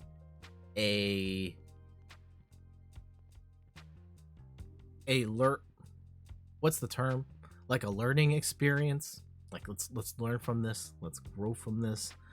I don't want to use this necessarily as a opportunity to just dump on this guy as much as we may want to. All right. Some ground rules here. I think that this thread's going to definitely get people talking, and you will have some strong opinions on how this is. And I think like there will be some negative, but let's chat. All right.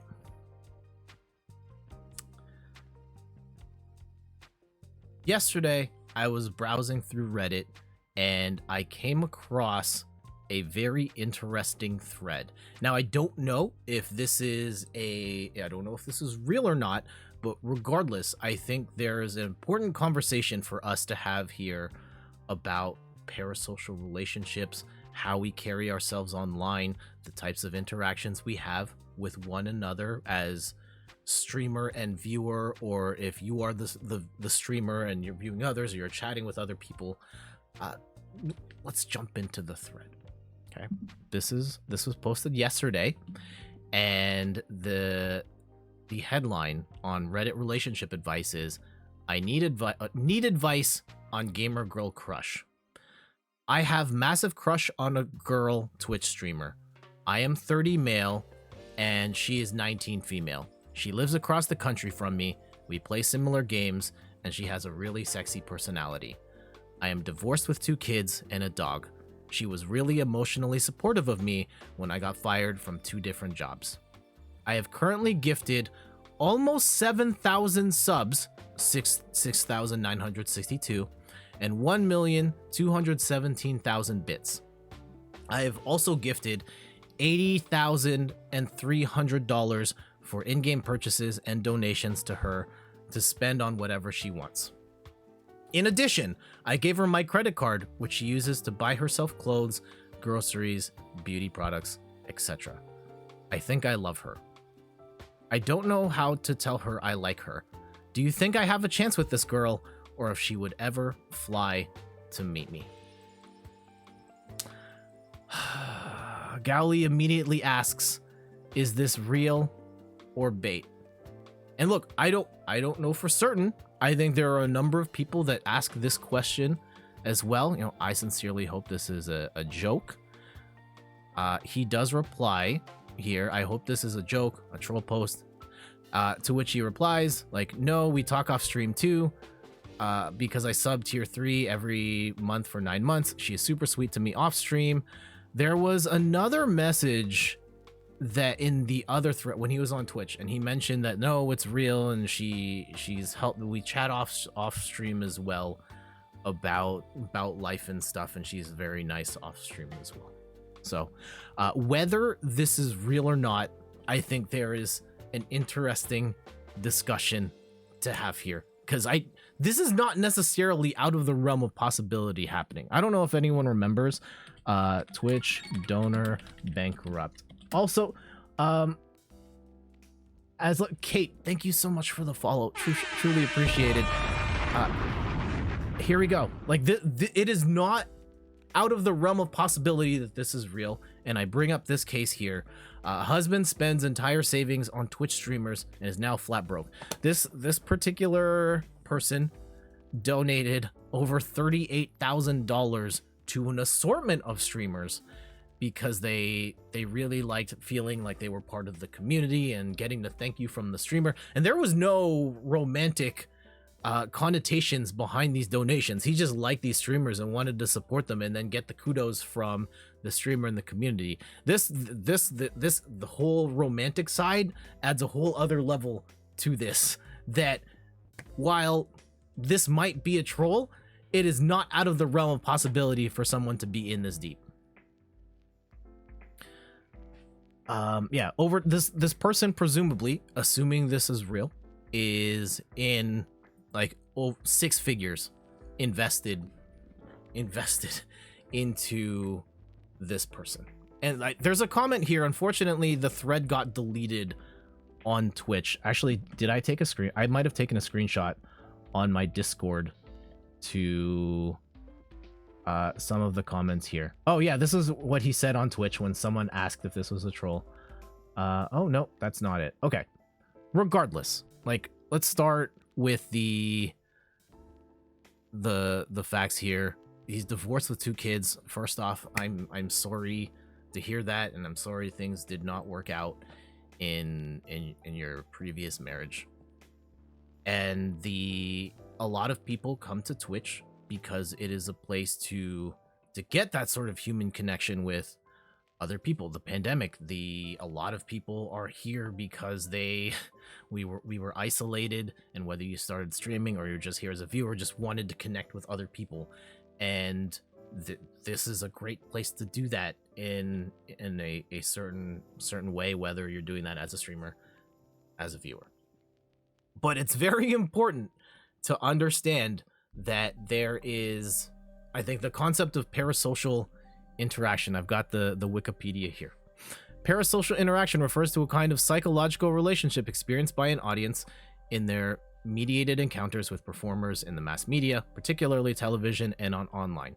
Right? You kind of get the feeling like you feel like you're friends with them, you know them, you're invested in them, but like, it's the internet. And not to say that these people are even like faking it or putting on a show, but you only know what happened.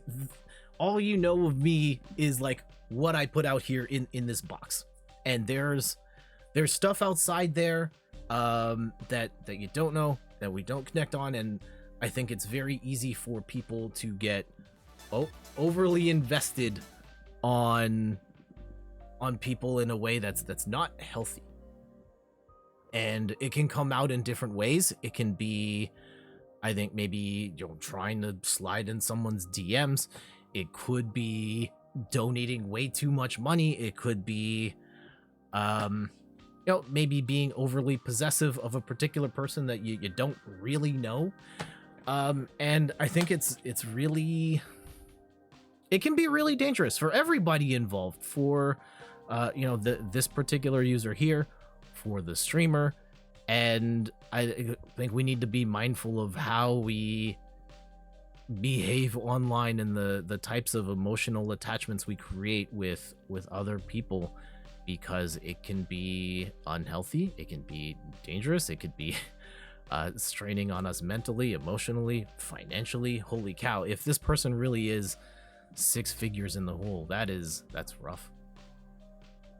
Let me catch up on the chat here. You're proud never put anyone in that situation if it's real. Ugh, so much money. You need a sugar daddy. No, Gally, you don't. So if this is real, I will say that the buying someone's attention like this is not the way to someone's heart. It might be a way to empty your wallet very quickly, but I think if this is really happening, this is not I don't think the relationship he would get in return is what he's looking for, because at this point, based on the information provided, it sounds like he is just her wallet and kind of just taking him for a ride here, because and that's terrible. But at the same time, like, I think there's another thing here, like a conversation about, as the streamer, what you're obligated to reciprocate with if someone gives you money or like subs and bits. I think that if someone is showing you thanks monetarily through donations of any size or subs or bits or anything like that, I think it's totally okay to say thank you. That's probably to be expected, but I think beyond that, no, that's up to you how you choose to handle that. There are people, I've seen it before, where streamers get very uncomfortable with the behavior of a certain someone who seems overly controlling, but then that person also gives them a bunch of money, so they feel obligated to like to follow what this person's saying because they don't want to lose their top donor. And like, you can't live like that as a streamer. I think it's totally within bounds to say thank you, but like after that, like, no, you can't buy off the streamer by giving them a whole bunch of subs and bits, and you definitely can't buy their love in a situation like this. This is not gonna work out for anybody involved. So if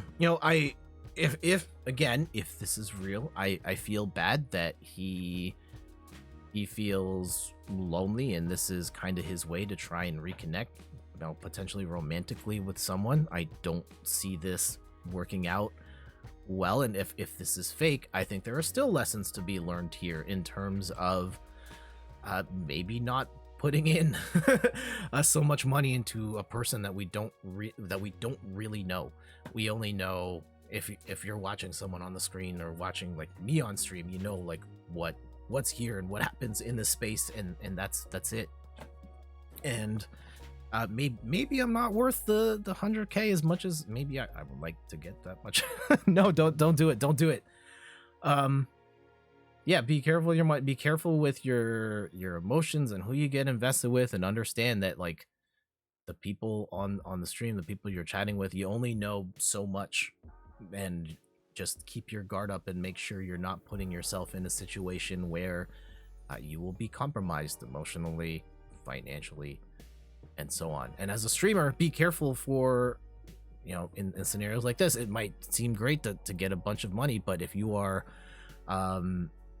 hooking yourself into toxic people who are sticking around your community because they're giving you a bunch of money, like this is not good either. The money's not worth it. Absolutely not. Secret Reply says, on the other hand, by allowing people to donate, you're kind of enabling to do that sort of behavior. You can only blame.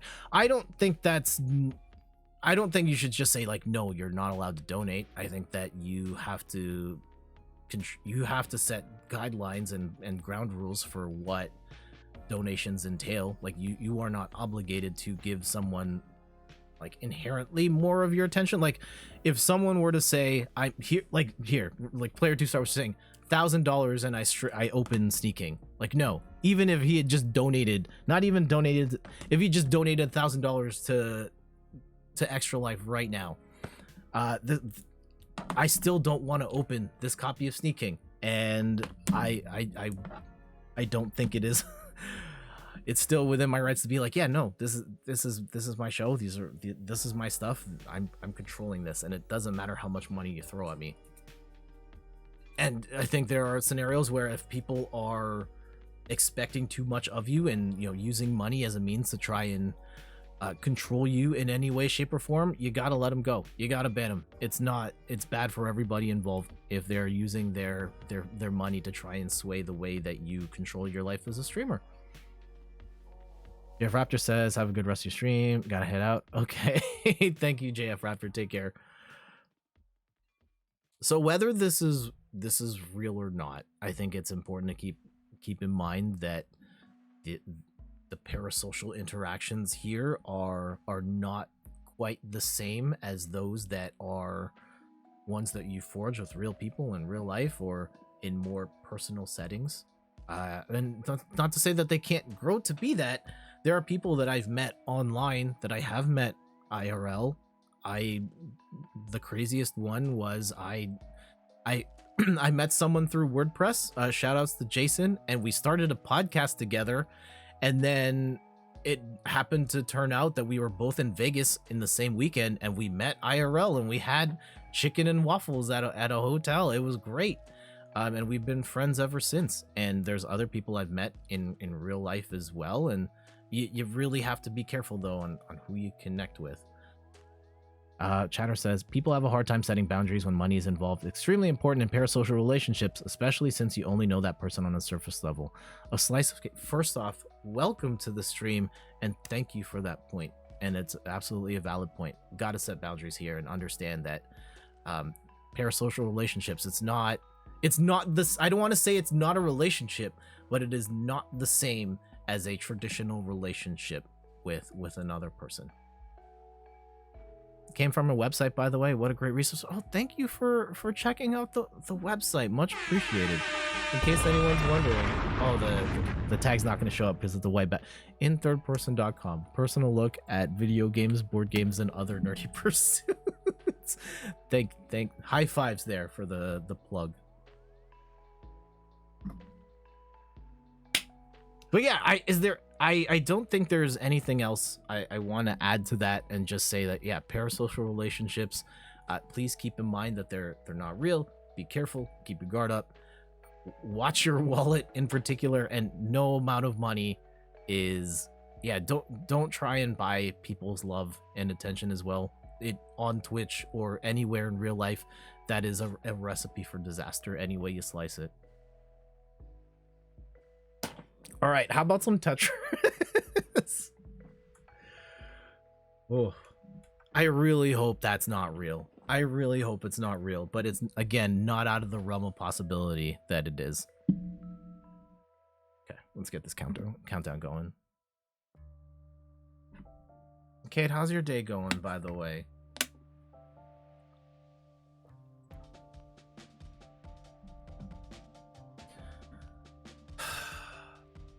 It got me all worked up here. And I get, like, oh man, Audra, it's very real, sadly.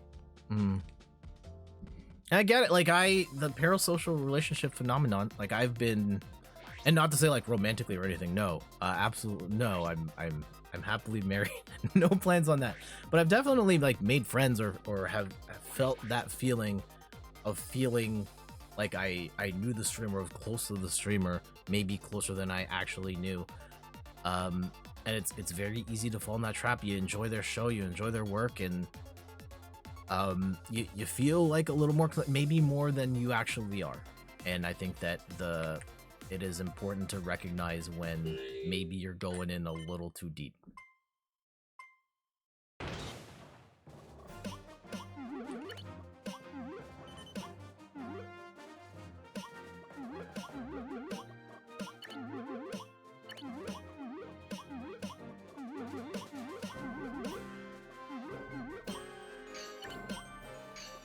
And as a I think as a streamer thing, like, I've seen so many posts of streamers who have asked for advice around certain viewers who donate a sizable amount of money, but then they have demands that the streamer is uncomfortable fulfilling in terms of trying to choose what games they play or how they carry themselves, and like it's not okay. It's really not.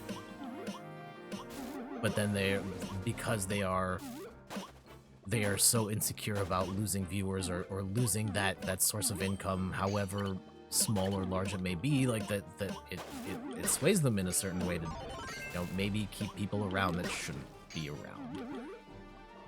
Oof. It's a lot. Be careful out there, everybody.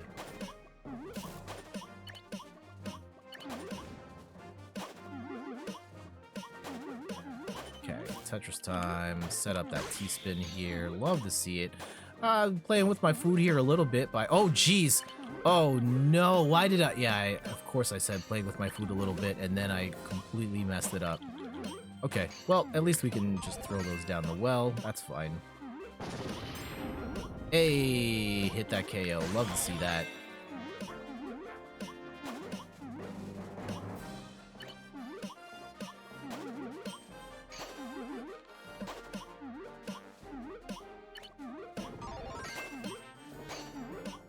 Trying to think of like the first,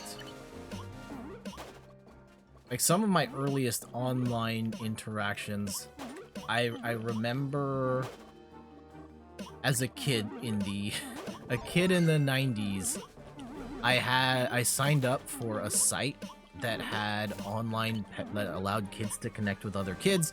The validation for such a thing was probably way worse than it is now, and I remember I connected with someone at my school. She was a grade above me, and we ended up being like internet pen pals, and we emailed back and forth through that system here and there. And it was kind of weird. Like, we were in the same school, we were in different grades. I don't ever remember, like, she didn't post her picture online, and neither did I. I think I saw her in the yearbook after we stopped talking. But we never talked IRL. I don't even remember seeing her at school IRL, but we totally had conversations through email back and forth. It was weird.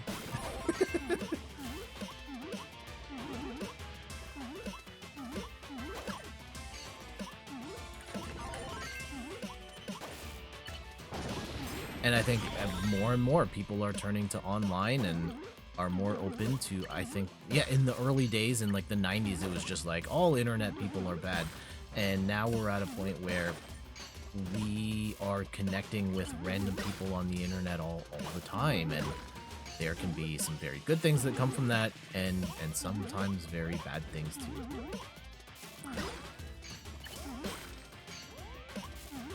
Jeez. I get the sense. Okay, here's another question. Like, I haven't, in the streamer's case, where she has gotten all this money, all these gifts, and so on. Do you think, like, I don't want to necessarily make her out to be the villain here, but do you think she knows what's happening here, and she is okay with the idea that he thinks this is more than it is, and just taking the money and running with it? I don't, putting myself in those shoes, like, if someone was donating that much, I would probably raise some flags. I don't know if I would be okay with that.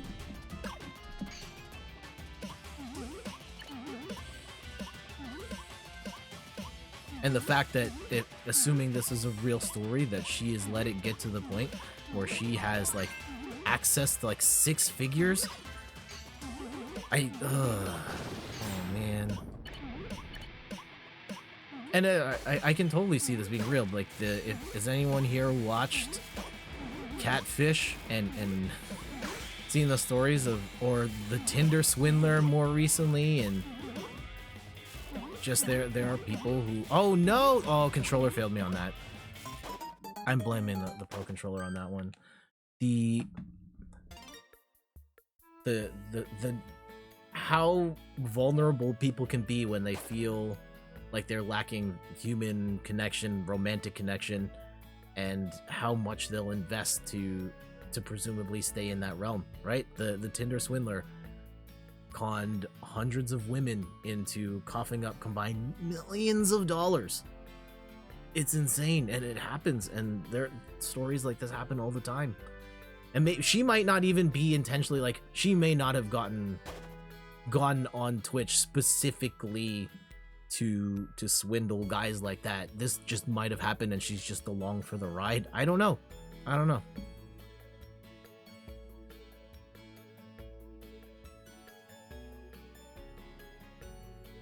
If he's donating at that level and he's not the only one, she's used to it. Yeah. Maybe. Is that normal? It could be a lot going on. I don't know.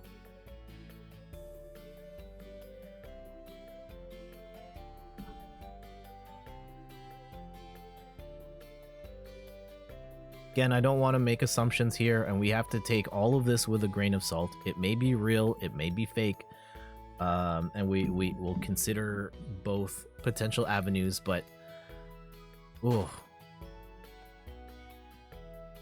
it's a tough situation all around. If someone dropped 80K in stream, what would you do? I don't think. I mean, that's a good question. I think it would partially depend on who it's from. But I think my gut reaction would be to refund it if that is a thing that I can do. There's like, I don't think that I would feel comfortable taking that size of a donation from anyone, even if it was like Mr. Beast. Anonymous, absolutely not. No, I would refund that. If it was like a Mr. Beast or something, I don't even know if I could take that. I mean, you're putting me in a box here. Like, what am I supposed to do at that point if I can't refund it? There's not really much for me to do at that point if the rules in this hypothetical scenario are such that I can't take or I can't refund the money. So I don't think I'd be comfortable taking that. I'm not even comfortable asking for anything. I don't promote like subs or bits on this channel. The only time I ever talk about like raising money is when we're doing the Extra Life Marathon, and 100% of that goes to charity. That's it. Also, GG's to X here.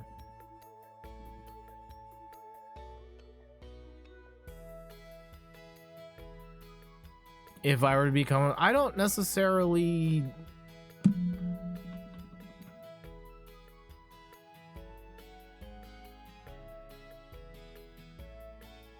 One, becoming a professional streamer for me, highly unlikely. And yet, assuming if I were at the Tim the Tapman XQC Pokimane level, that yeah, there are situations like that will happen. I vaguely remember seeing a Tim the Tapman stream where someone had donated like over $1,000, and I remember him. Like, I think he ended up taking it, but he like stopped the stream and was like, wait, are you sure, bro? Are you sure this is something you want to do? Because this is a lot. And in Tim's case, it was like, you probably need this more than I do. And it's yeah. Oh, it's weird. Let's hop back in.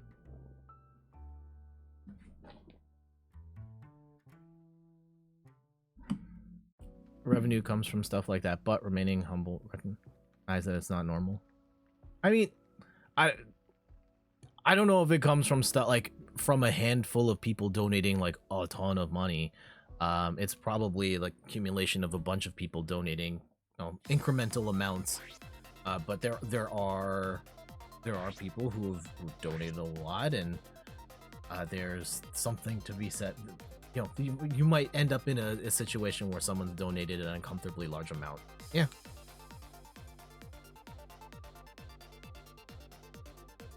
That's sponsors, yeah.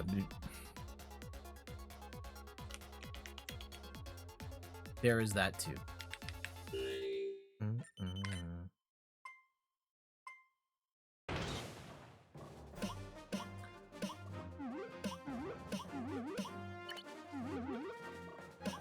I don't know. Like it's. Ugh.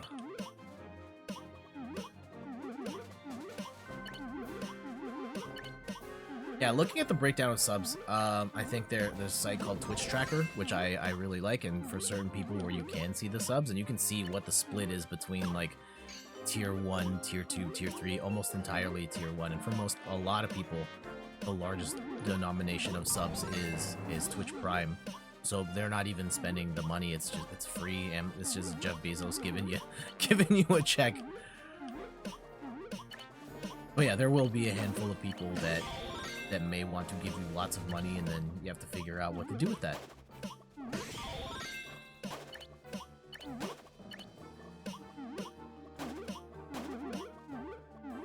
Yeah. At this point, it's, for me, this is not my career. I have a good job. I will be okay. I do this.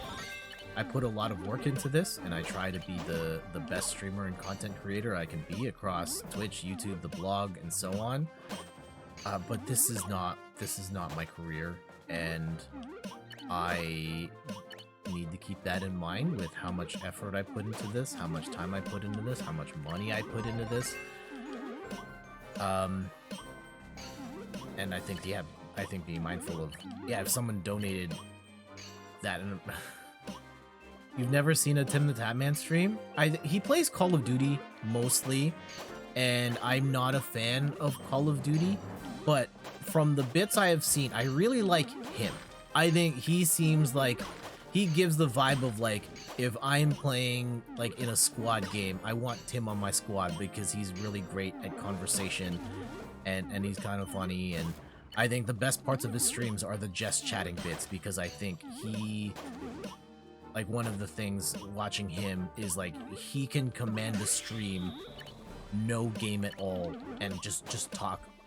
And he does have, at times, he'll come in with a plan, or here's the topic we're talking about. Maybe he's making a tier list. Maybe he's whatever. But, like, yeah, his biggest asset has nothing to do with his ability to hit buttons. And it has everything to do with him being an engaging personality. A tier his tier list. Yeah, I remember watching his Avengers movie tier list. There's that. Not Avengers movie, like Marvel, the MCU tier list.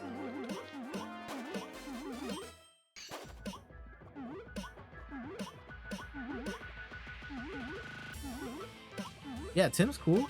Some of my, like, of the bigger streamers, people that I don't really watch. Like, I don't hang around and watch most streamers. Well, the streamers that I spend the most time with are like my friends and family. But of the big streamer categories, people that I drop in on here and there, yeah, Tim's one of those. I used to spend a lot of time watching Harris Heller's stream. Shoutouts to Harris Heller, Alpha Gaming, and his stream was all like streaming advice, stuff like that. So like him, Nutty, I've learned a lot from both of them, and I still turn to their YouTube videos and stuff for advice all the time. I can't, and this is not a dig at Pokimane. I can't watch a full Pokimane stream, but I think she is great at what she does, and she can make some pretty compelling content and knows how to keep her audience engaged, and I think she's great at that. I think one of my favorite videos of hers, like watching her YouTube and like seeing how she there was a house that was selling in LA for $500 million, and she was reacting to that. Oh, it was so good.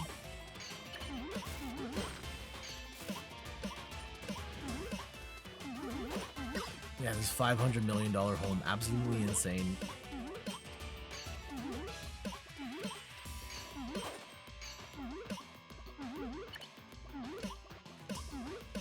Yeah, of that sort of traditional big streamer, I think that might be. I'll have to look at my follow list and see who's there. There are a bunch of DJs that I follow on Twitch as well when I just like need music for the background. Scratch Bastard is one, DJ Icy Ice, DJ Melody, and just like having the music on while I work. It's pretty great.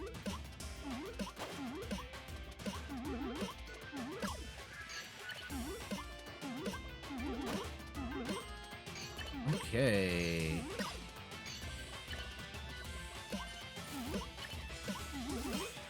I can't remember there. I feel like there was a thing I said I would make a tier list on that I've totally forgotten what we were gonna do on that.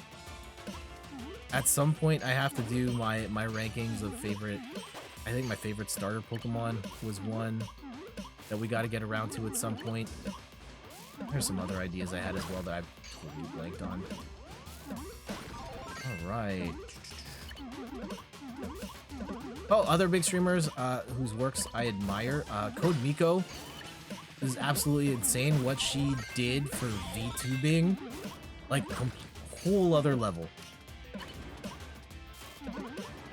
I haven't watched her stuff lately, but like what she's done in that space is absolutely insane.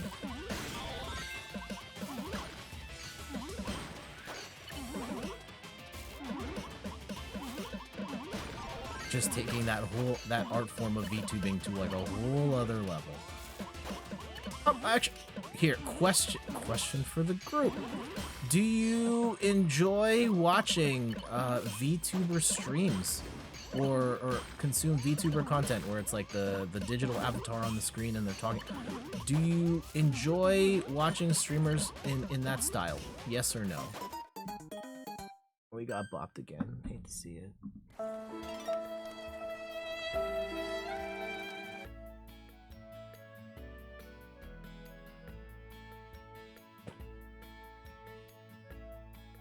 Gally says I don't like COD. Yeah, with the VTuber thing, like I totally respect the art form of it, and I think there is value.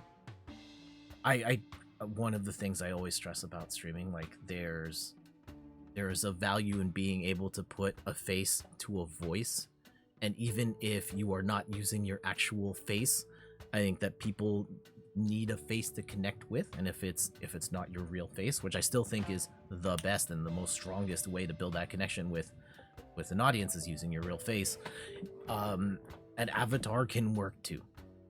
And I think for those who don't want to show themselves on stream for whatever reason, like their actual selves, the avatar, that's fine. I personally would prefer watching streamers that have cameras so that I can see that person and better understand who they are and the realm they're in. Not to say that I don't watch like voice only streamers or anything like that, but I definitely lean towards people who have cameras and can see and connect with them on that level. I think that's just kind of human nature.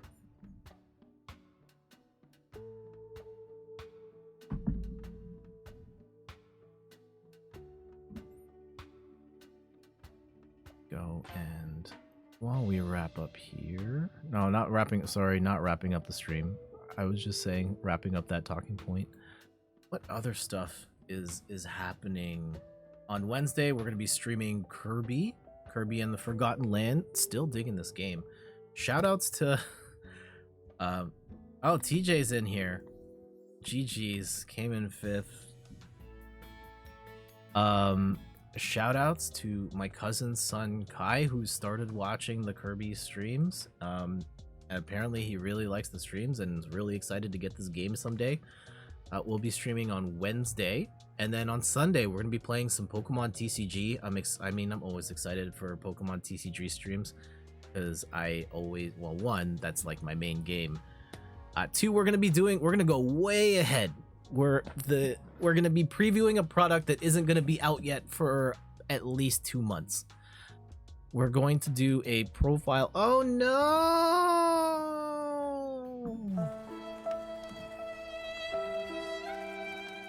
This communication there is a real problem. we're going to be doing a feature on the Ice Rider Calyrex League battle deck. So it is a pre-made deck being released by Pokemon in the coming months. I have all the cards already, so I have it online, and we're going to be playing with that deck. I'll explain how it works, and then I'll show an upgraded version, and we'll play with that one too. We're really looking forward to that stream because, yeah, it's an opportunity to play a game that I love, but also an opportunity to share some information and knowledge about the Pokemon TCG if you're interested in playing it. And in particular, the idea that like building a deck in the Pokemon TCG is so hard. It is so hard to get the cards you need to build a good deck, and Pokemon's just saying, hey, just buy this box and you got like a great deck. Don't worry about anything else. And I think that's a fantastic step for the game when Pokemon is not really done that up until this point. So excited to share that with you. We'll hit this countdown and we'll jump back into another game. Again, for those just tuning in, I am Jet from inthirdperson.com, personal look at video games, board games, and other nerdy pursuits, aka the hottest calves on Twitch. And I need to see a podiatrist real bad. My posture, I suffer from flat feet, and my custom insoles have been like worn out, and it's putting a lot of strain on the back of my heels because my feet keep collapsing, and the pain has gotten to the point where there are times I can barely walk, and I have to wear flip-flops around the house now just to give my foot some structure. But even then, like, they're so sore. I just need to sort out some stuff before I can go. They're expensive, man. Oh my goodness. But next time I go, I'm gonna get the 2 pairs because it's like a discount if you get 2 versus 1. But like custom insoles are like $400 Canadian. It's $500 if you get 2, and this time I'm gonna get 2 and save them, so I don't have to come back anytime soon.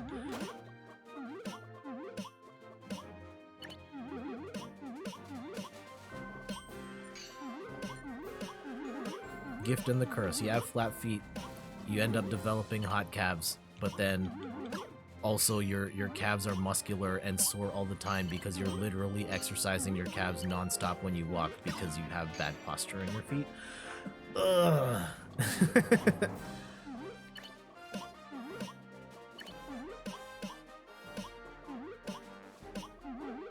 What's everybody got going on for this weekend, for the rest of this weekend? Steph and I are probably going to a mall like right after this, and we've got some grocery shopping to do as well. Gally, you have a story? But by all means, go share the story. You're in a match right now of Overwatch? Okay. When you're done with your match of Overwatch, hop back in and share. That's fine. At some point, I will also get back into Overwatch. And it's probably with the Overwatch 2 beta, we'll come back to that game. Other stuff I'm looking forward to streaming, Nintendo Switch Sports. I've got to stream Everybody's Golf. That's a game that I got for Christmas a while ago, and they're shutting the servers for that game off soon. So I need to put some time into that game before they pull the plug on it for good. Time to hook the PlayStation back up for that one. We have to play Returnal, which I've been sitting on for a couple of months now. There's a lot. There's a lot. So many games, so little time. Well, then again, I put all my time into Pokemon, and that's the problem.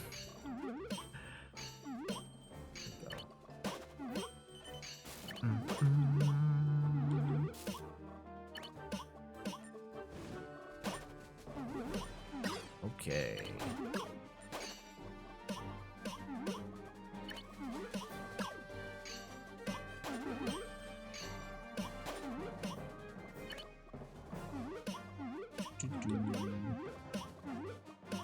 Going back, okay, here's a question for the group. Going back to the conversation about like parasocial online relationships. Have you ever met anybody IRL that you initially met online? And if so, what's your story?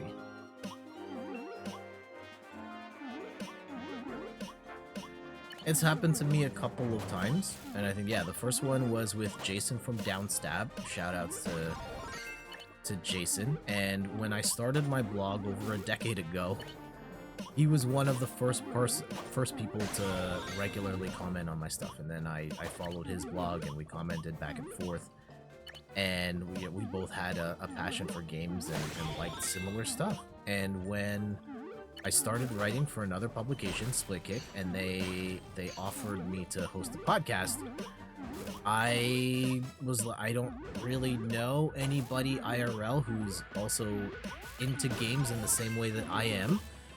I don't know that many people, so I knew that he also had a passion for games and loved to talk about them through his blog. So I reached out, was like, hey, do you want to do the podcast with me?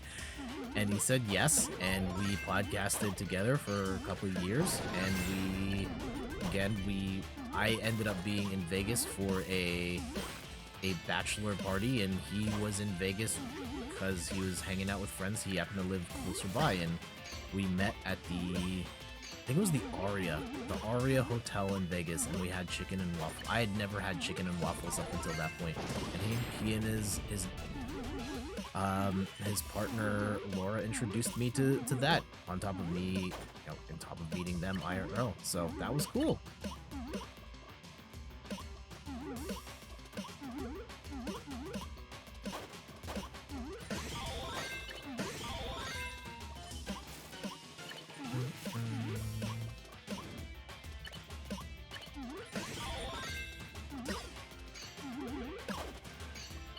Oh, dude, I actually remember, like, my first pen pal.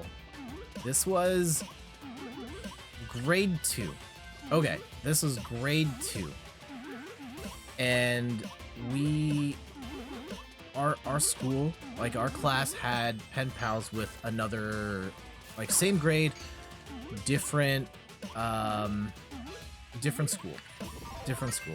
And we drew names out of a hat, and I drew the name Aaron, E-R-I-N, and we wrote back and forth, and then at the end of the school year we all met up, and I found out on that day that Aaron was a girl. I thought Aaron was a guy the whole time and did not realize Aaron was a girl.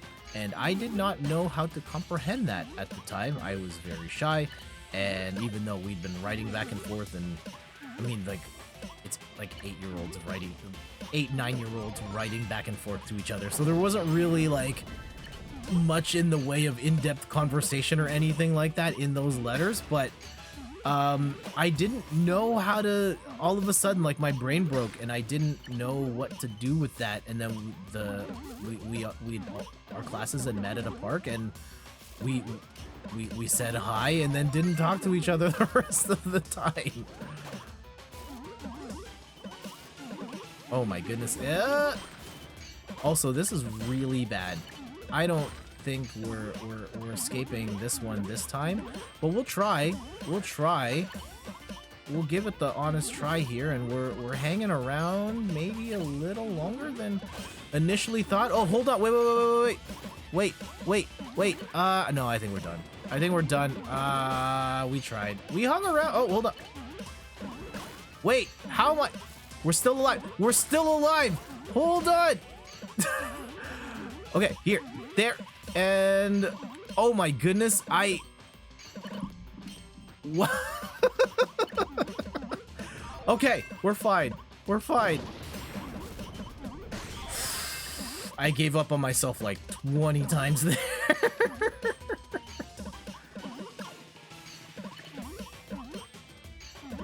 Holy cow.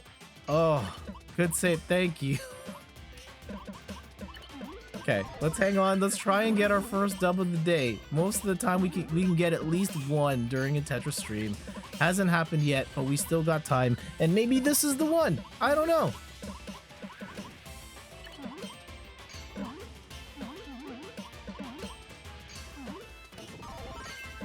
And I see Saw Kate has a message there. I will catch up in just a sec. As you can see, I'm a little busy at the moment. But yes, we'll absolutely catch up on that. I appreciate your feedback there.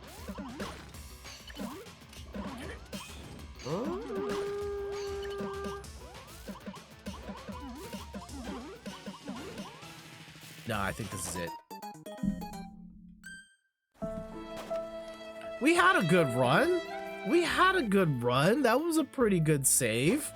We'll put that on TikTok later. Okay, let's catch up on the chat. Let's catch up. It says, I met a friend and her family IRL that I originally met in a hobby Discord server. It turned out her mother-in-law lives about an hour from me. Oh, that's cool. You came back to in-person being a pro. We still didn't get. I had a moment. We had a moment, a pro moment. TJ coming in fourth. GG's. Oh, I was gonna. What was the thing I was saving for after this segment? I've totally blanked. I should have wrote it down. Oh, it was the catching up on the chat on relationships, on parasocial and all that. Oh, catching up on, yeah, people I have met through online that I've since met IRL.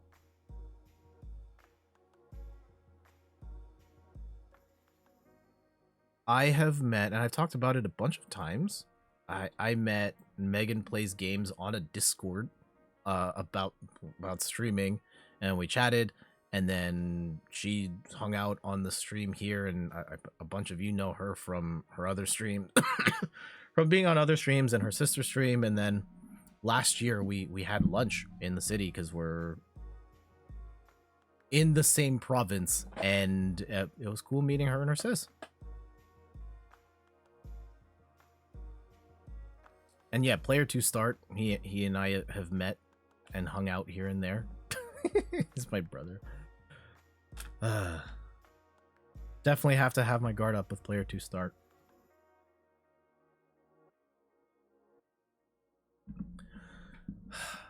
Down to top 2. Yeah, a few times.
Oh, there we go. I think I accidentally hit mute. I say also no mic audio. Thank you for flagging that. Oh, it was Gatli that was supposed to share a story. That was it. Oh, she was a boy, he was a girl. Is that the story? If it's going where I think it's going, Gatli. I think I know that one. I think they're actually making a movie about that story, finally. And I see Galli's wrote a story here. Okay, before I will read that message, but I just wanted public service announcement. The new Avril Lavigne album, Love Sucks, it's pretty good. I think it's all right. I've listened to it a couple times now. I enjoy it. I think it starts particularly strong, a little weak on the back half, but it's got some pretty solid like pop punk songs on there. I'm just saying. No cap. It's all right. Okay, Galley. Okay, so my story. Someone commented on my social media 2 days ago under my Dragon Ball reel and said that I clearly stole this image from Reddit. And I streamed that drawing from the end of October till the beginning of December last year and worked really hard on it. And on the other hand, I am flattered someone likes my art, but on the other hand, I am an artist who made this. Yeah. That's, yeah, some people can be haters, but there's also, like, there are people who fake stuff too, and I think that you can try and go and fight every single person that calls shenanigans on your work. It's exhausting though. I think famously on one of my TikToks, someone called me out on the TikTok saying that I faked my Tetris 99 gameplay, and I thought, like, I think I put in one comment, and other people jumped in too who mentioned, like, no, this is like, it's kind of funny thinking that someone thought I was so good that I was faking it, to the point, like, they were fighting back and saying, like, yeah, but if you listen to the button presses, they're not quite in sync with where the pieces are moving, and like like, I'm really going out of my way to fake playing a multiplayer Nintendo Tetris game where in reality I hardly ever win.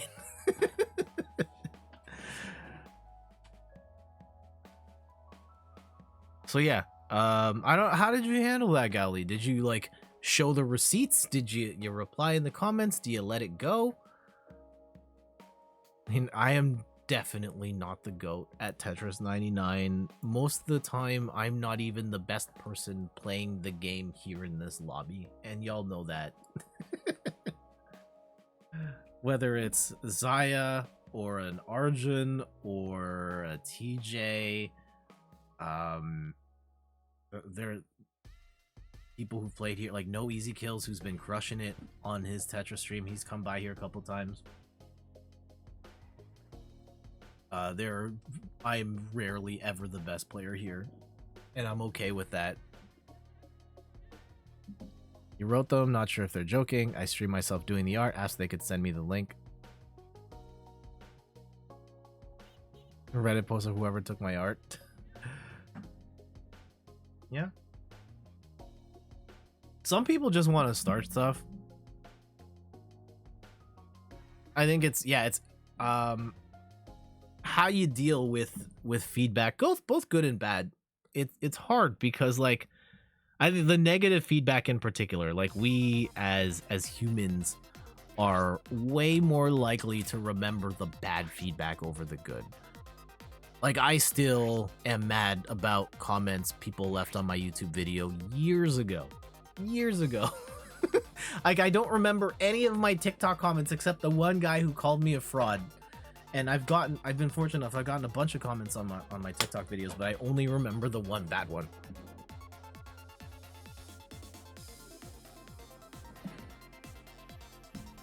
And it's easy to just, like, dwell on the bad stuff. And how we cope with that is very important to us not driving ourselves insane as we make content here. And, you know, not everyone's gonna like what we do, and that's fine, but yeah, it's just easy to dwell on the negativity. I don't like how this is set up, but here we go. Okay. Better.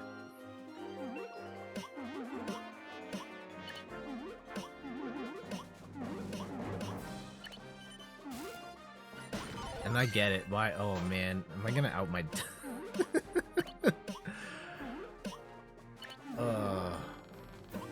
I mean, some people are.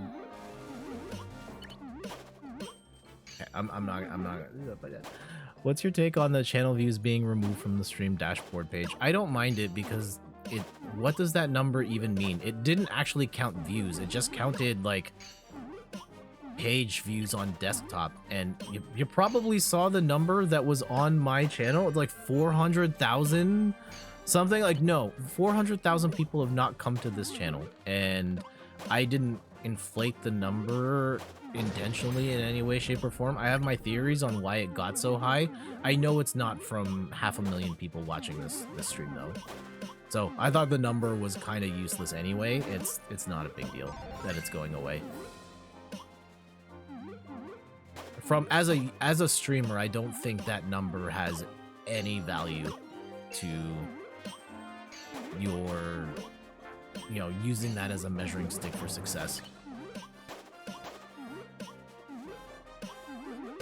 And in case anyone's wondering, like on my channel, that number was before it started going. It might still be on there now, like over 400,000.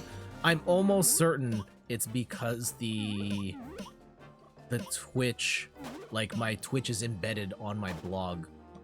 Well, on my website, again, in thirdperson.com, I have a widget in there, and I think each time someone goes to the site, it also tracks that as someone viewing my stream, even when they're there just to read a blog post about streaming advice or anything like that. So I don't put any stake into that number. It'll still be there until next Sunday. Okay, well, I'll just be upfront and say that the I can't speak for everybody's total view number, but my view number of like 400,000 or whatever is not a real number. Don't put any stake in that. I don't put any stake in that. I didn't also intentionally artificially inflate that number either. That's I think it is a side effect of having it embedded on my site.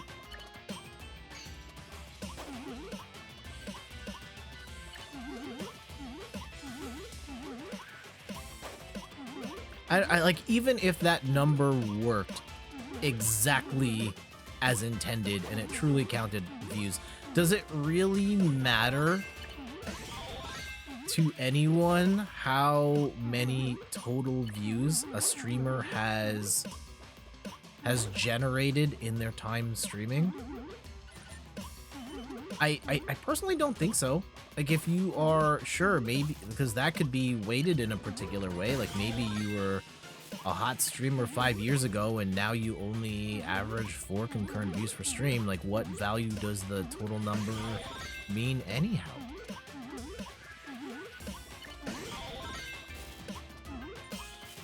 Who are complaining about it. Yeah, I mean, I don't care.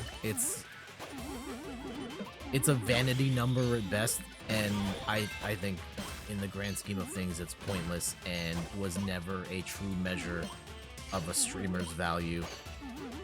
And look, I think a lot of metrics for Twitch are vanity and don't really mean much, but the view number in particular means basically nothing.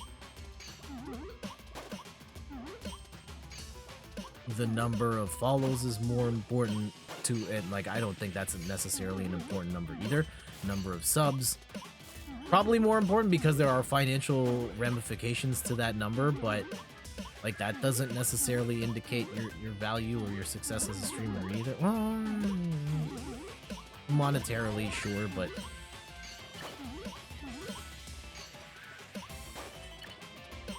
yeah, the last number I would get hung up on as a Twitch streamer is the view count.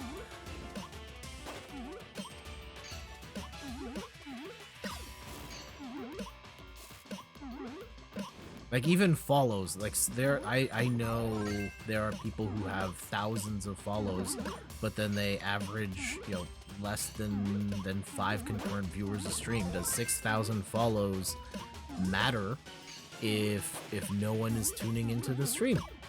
I don't know. Number of subs doesn't matter since you're not an affiliate. Well, you just don't have it yet.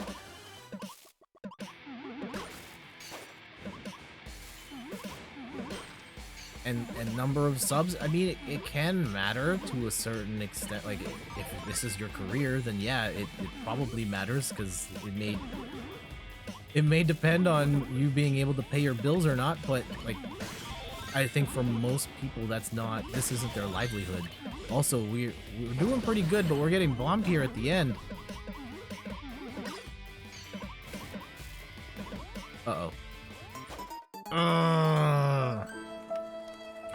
Arjun, thank you so much for the bits.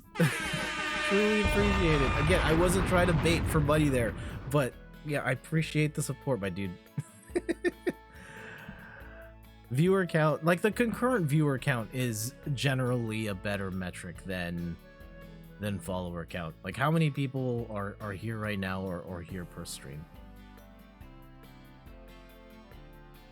Yeah, I would be more concerned with that than the total number of follows, because it's a lot easier to have a lot of follows and not a lot of concurrent viewers. And when I say concurrent, it's like how many on average are on the stream at a time, because the number that is here, like I see it's like 7, but that's not necessarily just there's 7 people that have come to the stream. Like I would say on the Sunday streams, it's like for me on average like 50 to 100 people come by, of which I average 10 or so. We can look at the number, that's fine. Head over to my favorite site, Twitch Tracker, and see how things are going. Of course, a cool resource, but also if you dwell on it too long, you will probably lose your mind just analyzing your numbers to oblivion and being like, oh my god, I lost 2 where is this? I gained I lost followers. I've flatlined here for the last, I don't know, like year and a half. Oh no. But yeah, everybody's stats are here. I mean, it's cool. I think that it's cool to know what's here. And maybe I'll try and work harder to make these numbers go up more, but that's not necessarily my goal. I think this curve looks totally fine by me, and the hours watch is cool too, as long as it's going up. And it's fine. Like according to their rankings, I'm in like the top 3%. Yeah, it's still like there's 100 something thousand channels above, but still top 3% of anything is pretty good. It's just the Twitch is such a top heavy platform where everything is at the top, and the top is just so small. And GG's, let's see. But yeah, I'll put the link to that site in the chat in case you wanted to see your numbers, anybody else's numbers.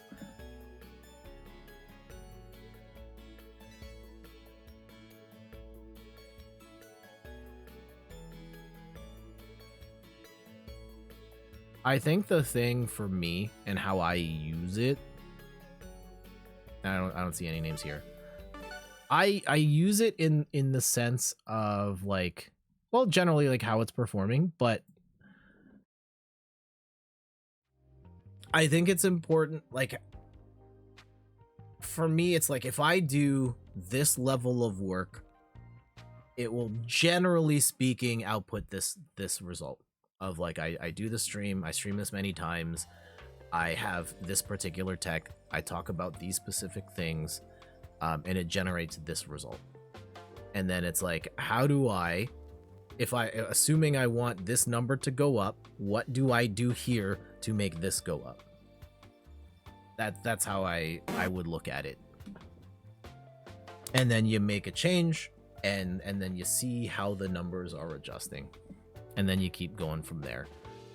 But yeah, you look at it as information to help you if you're trying to grow your channel. Like, these are data points that can help.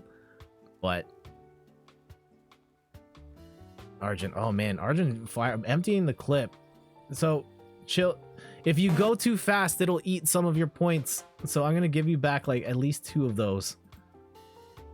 Yeah, wait for the animation to complete, then go back in. All right, let's start this countdown.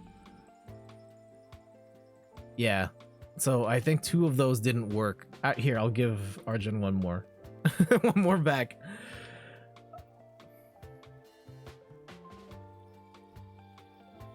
There you go, Secret Plat, trying to get that shiny Snorlax. Not this time. Okay. What time is it now? 11:53? Okay. We'll do like 1 or 2 more. I think the biggest thing for like the latest, peeking behind the curtain a little bit on the stream and how things are going, it's been interesting to see the Pokemon stuff, like Pokemon TCG. I jumped into that game last year because I decided to try the game out IRL with my wife, loved it, and then I started playing it PTCGO, and I started streaming it, not knowing anything about the scene or making content. I just loved the game and I wanted to play it, and I wanted to share that love and excitement I have for the game with you. And that has actually ended up becoming probably the most popular part of my stream. The Pokemon streams put up the biggest numbers, generate the most follows, and bring in a whole bunch of new people that are oftentimes new to the game and want to learn more. And it's also been the basis for a lot of my best content on YouTube. The videos where I structure my streams in such a way that I can turn those into videos and guides for how to play the game, and here are decks and what cards do you need and how do you play the deck. And that stuff has actually worked out, and the YouTube follows have gone up and the views have gone up, and it's been an interesting learning experience. Arjun keeps going. Just emptying the clip there.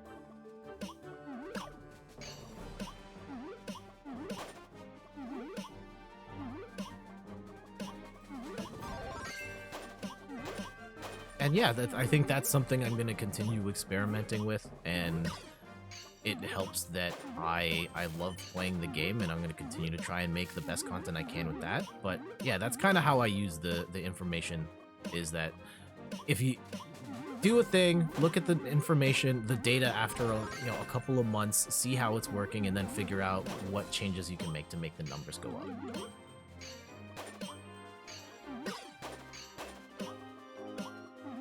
But at the same time, this can't be all numbers. This isn't... I think if you think about it in numbers too much, you will lose the plot for yourself and everybody watching, because it's not number, it's people, right?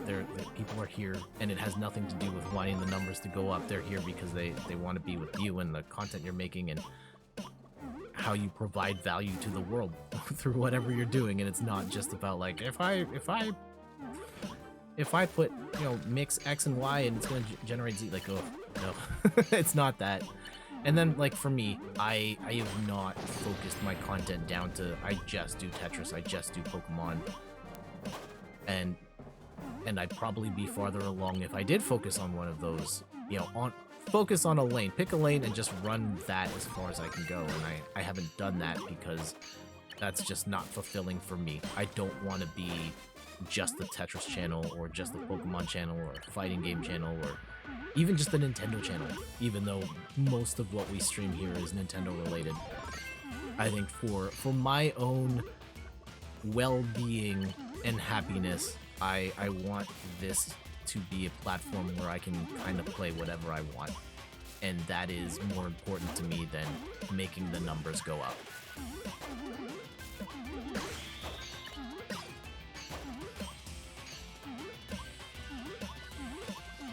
Uh-oh. Oh, that was not good. There we go.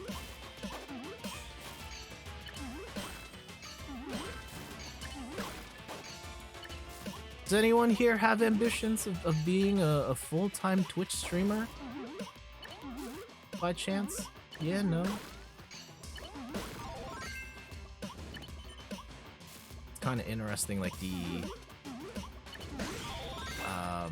I hear stories from my cousin who has her son is like 6 now, and he watches the stream from time to time, and you would need to reach at least an average of 10 viewers. That's your current goal? Okay.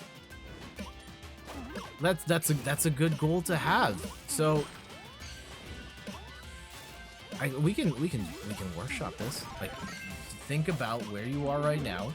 Look at your analytics or Twitch tracker. Think about what you're doing. If you're doing, at this point, you probably know enough to know that if you continue your stream doing the exact same stuff you have always done, it will probably generate this many concurrent viewers, this many follows, this many subs, and so on. So what now? It's like, what variable do you adjust to try and make that go up, if that is a thing that you're looking to do? How do you get it up to 10? How do you get it to 20? How do you get it to for a lot of people, it's how do you get it past 0? And that might be the hardest one of all. When you're coming into this brand new and no one knows who you are, and you have to sell yourself to the world of like, this is why you should watch. Holy cow, that was for me easily the worst part of streaming.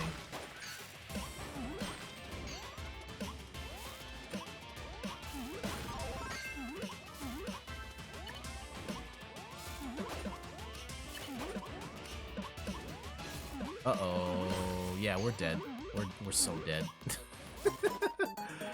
Top 20. I think that, yeah, there's a when people think about like, how do I get better? And I think this is maybe my streamer pet peeve. Okay, I see actually message from Kate, and then I'll go on my rant. I play around with the idea, even set up your channel, but there's a lot of stress in actually trying it, especially as a female. Kind of scared of people being creeps. That is a valid concern, and I, you know, as a cis male, I can't answer that or provide meaningful advice there, but that is a valid concern. And if you decide to not stream for that reason, then hey, I respect that. And if you do, I hope it works out and the creeps go away or don't come around.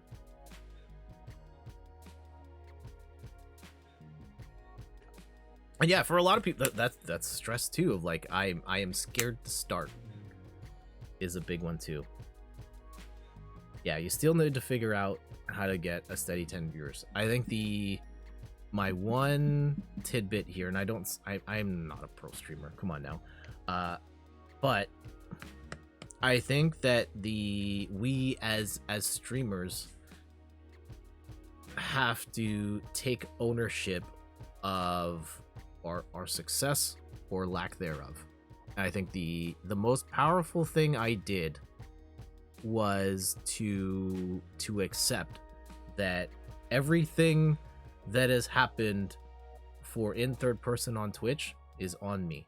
I am in control of my destiny. It's not about, you know, there is no Pokimane is not taking my viewers. The other people in this Twitch in the Tetris category are not taking my viewers, you know, as if I'm entitled to anybody here. It's not because I don't look like Brad Pitt or because I'm not a god at Tetris or anything like that. Success in this space is entirely up to the individual to make it happen, and that is a scary thing, but it is also the most powerful thing. In theory, all of us could be successful if you put in the right effort, put in the focus, are willing to continue to like work at our craft of streaming and try and find the thing that works or the things that work. And when I was able to let go of the idea of, you know, other people are impacting this or like being jealous and just being like, all right, what do I have to do to make this better? That freed me of the stress of success or lack thereof. And now I know that it's on me, and all of the work I have done has helped get the channel to this point. And I know that if I do, you know, X, Y, and Z, it's going to generate output Z. Output Z. And if I want it to go past Z, I have to change the formula here to make this go up. It has nothing to do with other streamers or you know, not having good enough tech or anything like that. It's all up to me. And that is scary, but that is also like the most powerful thing in the world, because I know it's just up to me to do it.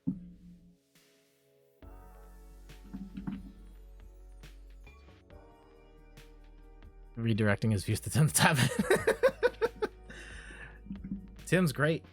And yeah, I think other streamer, I don't necessarily think it's, yeah, I think there's a lot to learn from other streamers. I don't think it's I'm not necessarily it's not so much like a jealous of Tim the Tatman thing. I watch Tim the Tatman, like I really admire what he does, even though he plays different games from me. But it's like, what is it that they're doing that helps them grow, or like that people gravitate to, and like what is it? What can I learn from that, and how can I incorporate like elements of that onto my stream? The attitude of yours, it's one of the reasons you clicked. Oh, thank you, appreciate that. And I hope we all have that. Like, okay, let's go check the thing here. And I know I speak a lot of doom and gloom about Twitch as a career, and I've pulled up numbers, and we've looked at leaked data at how few people are making money here, and you know, the fact that over 90% of Twitch averages 0 to 5 concurrent viewers, and 80% of Twitch is under Twitch affiliate because they're averaging fewer than that. But I truly believe that success in this realm is entirely up to you.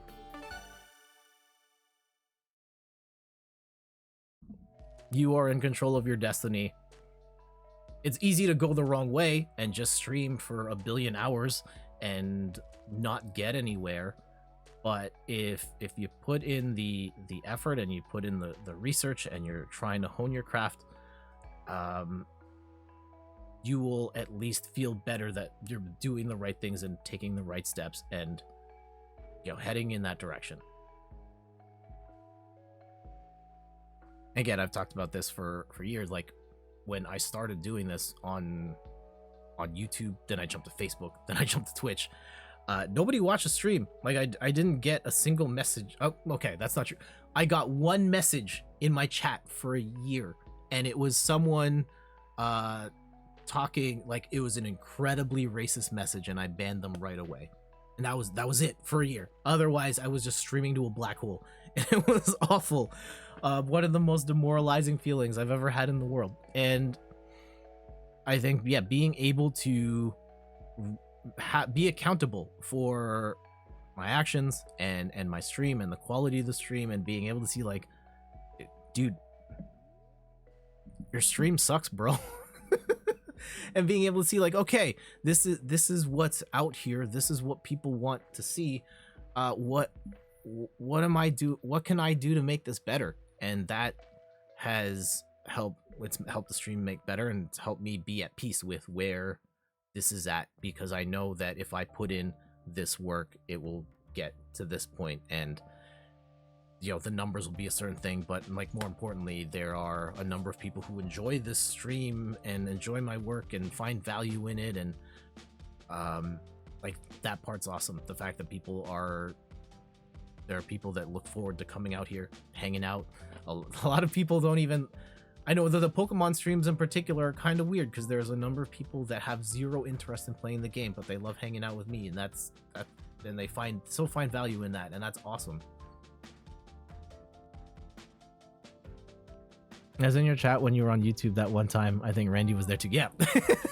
I mean, before that, Gowley, I started streaming on YouTube at the end of 2016, around the time I got my capture card, my first capture card. And yeah, nobody messaged there. The one time you were there, I was having major internet issues with Twitch, and I had to stream on YouTube.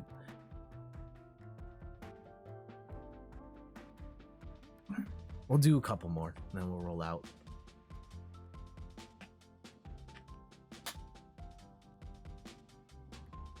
But yeah, I think it's taking, yeah, I guess the two things. There's a couple things, like being in control of taking control of your narrative, your destiny, and then I think recognizing that streaming is not just playing video games. It's not just being good at video games. It's not even about just enjoying video games. Streaming is an art form in and of itself, and if you want to build a channel that people care about, you need to be better as a streamer, and all that entails, regardless of if you just play COD or Fortnite, or you cook, you play chess, you carve wood, whatever it is. Whatever that is, you have to find a way to make that translate in this medium.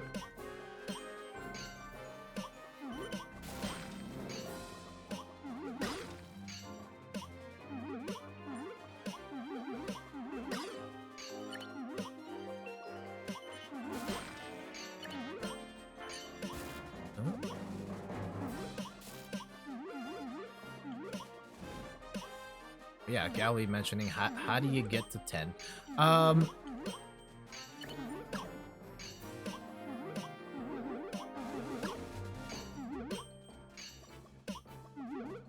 know, I don't necessarily have the answer for you for that, but I think that if you are, I think the starting point would be like, again, I'm not being like critical of you or anything like that. I'm just saying, like, if you are not where you want to be right now, and this isn't specific to, I think I'm broadening this in a way where it can apply to anybody. If you are not where you want to be right now, odds are you will continue to not be where you are if you just keep doing the same thing. Right? You've put in this time, you've done this thing, and it generates this result. It is not reasonable to, like, what's that quote about, like, insanity of the person who keeps doing the same thing expecting a different result? And not to say that you're crazy or I'm crazy or anybody's crazy, but if you want a different result, you need to do a different thing to generate a different result, or change something to get the output different. Constipation. But see that there's something does change at a certain. Good piece of advice. Yeah. I'm not gonna. I don't want to sit here on stream and like analyze your numbers and pull your stream up and try and make like specific recommendations or anything. That's not my place. But if you aim for a particular result and you are not getting that result, what can you do differently to get you closer to that result?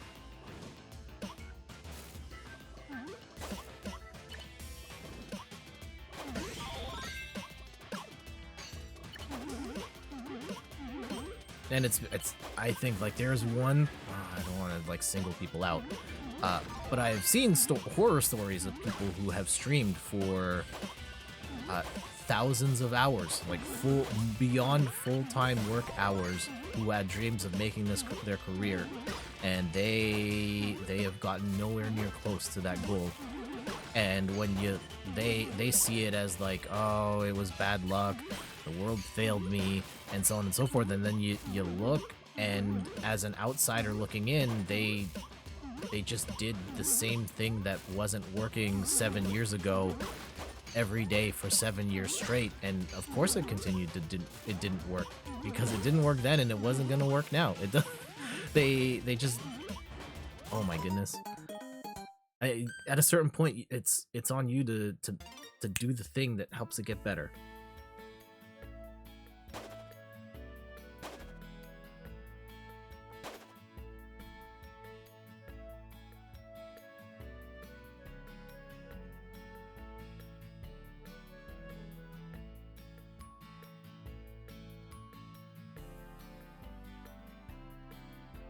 Stretch. And we do like one more.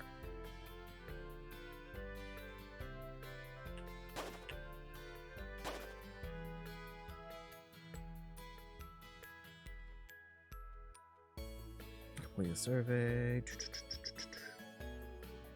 Yeah, other things that I've done. Oh, it's the Kirby theme. I love the Kirby theme. Yeah, Kirby music's great. Or I have other examples of like things that I did, or lessons I've learned, and things I changed, and I mean, yeah, I think the big thing from last year, I started a TikTok, and that's helped. It's kind of crazy. Like, I know the numbers have been like kind of steady at this point, but like I've generated more views on TikTok than like any other platform I've ever been on, which is wild. And I was so stubborn about it and realizing like, oh no, this is actually great. I still need to learn how to make good original TikTok content, which I haven't really done. It's largely like clips from here.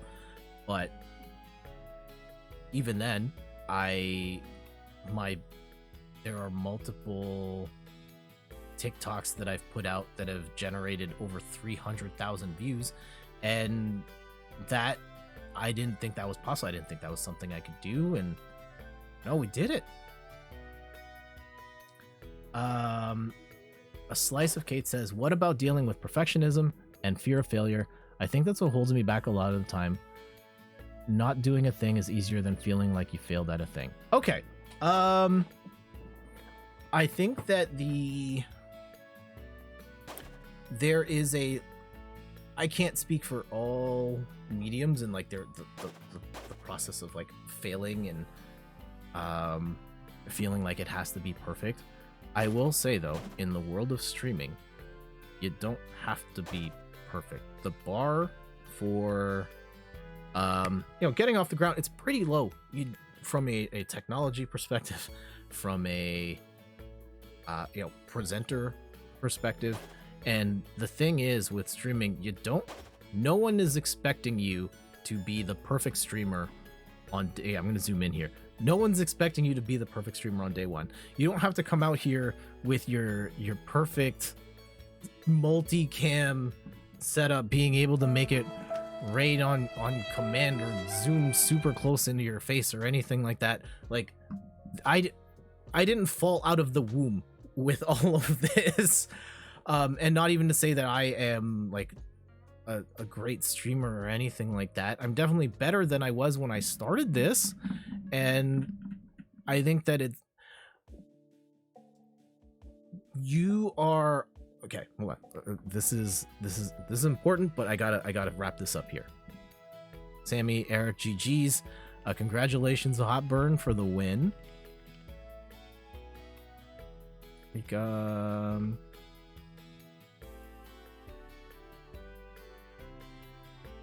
I don't see any other names here. If you're here, let me know if I missed you. Please let me know.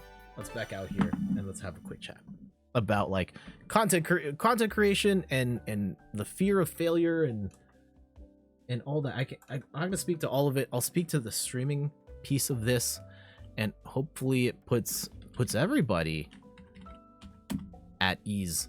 And I'll use my own channel as an example of this, and I've done this before, but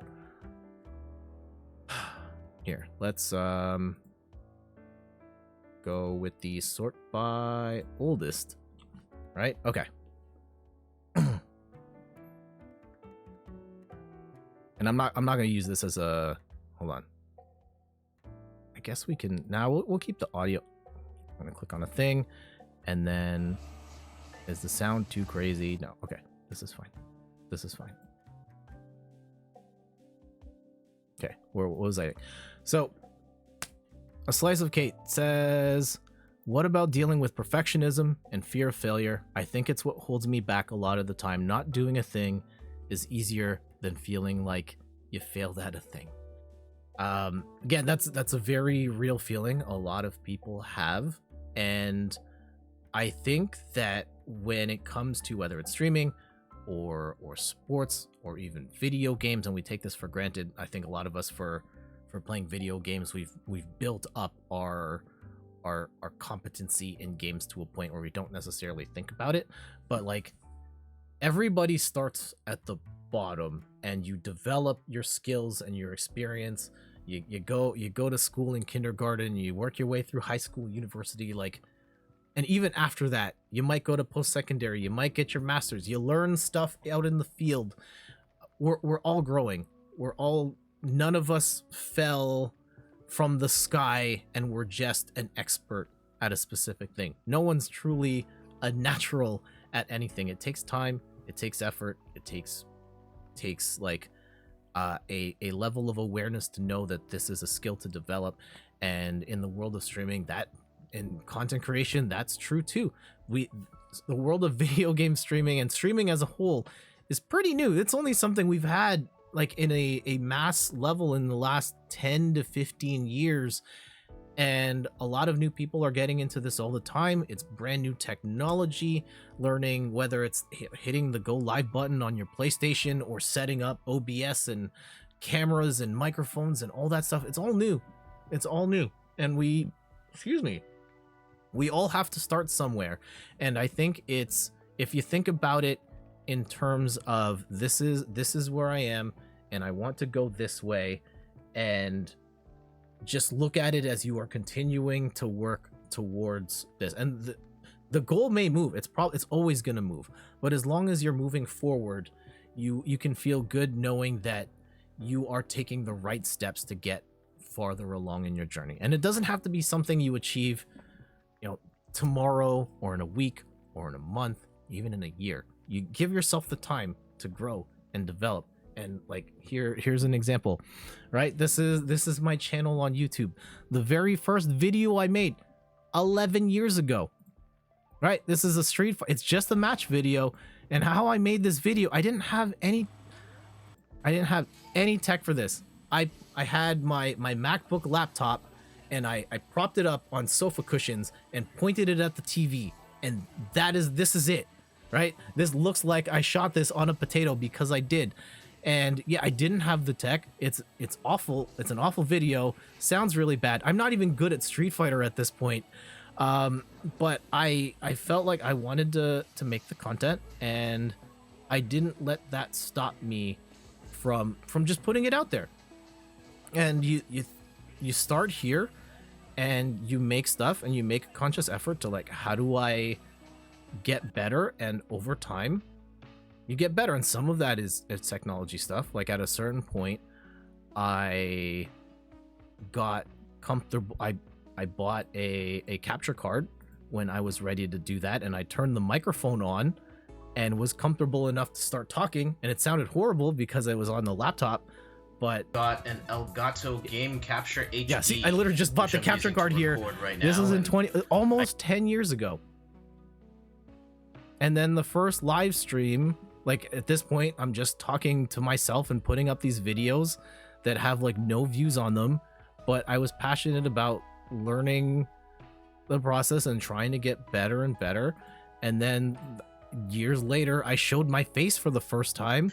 And also comic books, 2014, which is going to be the focus of this particular show going forward. and I started to learn like video editing here using Microsoft. What is that, like the movie thing? So this is the new. And then I did my first stream in, where is it? And then years later it was my first stream, and then like you just kind of you grow and you give yourself the opportunity to learn and develop these skills as you go. And now I've been doing this for a decade now. I've been streaming for, I guess, 5 years now. I still think I've got so much to learn, and I'm getting better all the time. And I know that I am not a finished product, but I take solace in knowing that I'm taking steps to get there. Like, yeah, one of my first camera stream, oh my goodness, I didn't even title this. This is just watch me playing a great game. This is the default in Elgato, and look at the lighting on this. Like the light behind my head, and you can barely see where I am. Ugh. Oh gosh. Yeah, oh look, and my camera froze here too, and it's just stuck on a blurry chest. Okay, we might have to adjust some stuff. Yep. And there it is. Just take it one day at a time.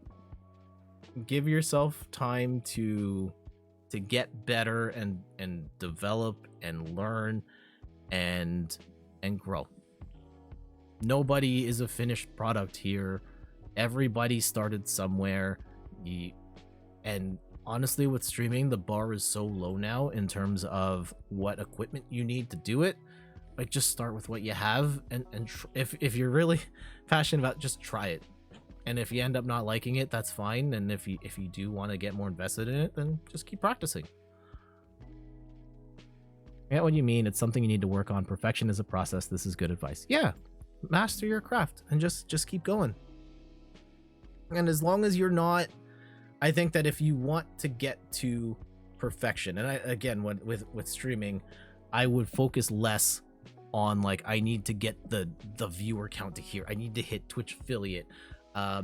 Think about it in terms of like, I want to make better content. I want to be able to, have this conversation about this particular topic. I want to make I want to do a challenge on my stream. Like, how do I make better content? And then, try it, see if it works, see if it doesn't, and adjust from there. And if you are getting, if it's working, then the numbers will go up, and you don't have to think about the numbers. You just think about the craft of being a streamer and making something that people are engaged with and value. Gally says you're perfect. Yes, you are, Gally. Yes, you are.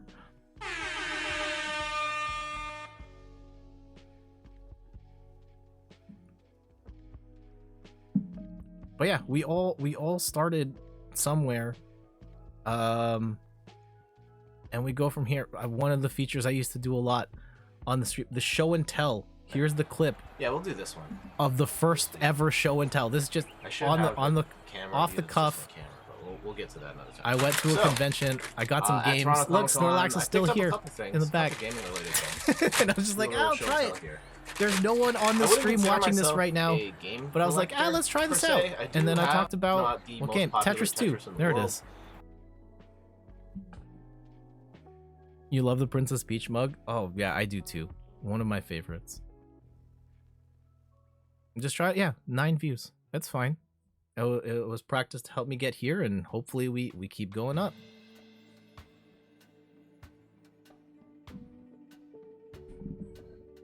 That's a really important thing to note in the, in life as a whole, is that we will, I don't want to say we'll never, okay, technically we'll never reach perfection, but we're all starting somewhere, regardless whether you want to be streamer, writer, content creator, you want to be the best blacksmith in the universe, you want to be a star gymnast, you want to, whatever it is, we all start at the ground floor, and we all have to work our way up, and we're never at the top.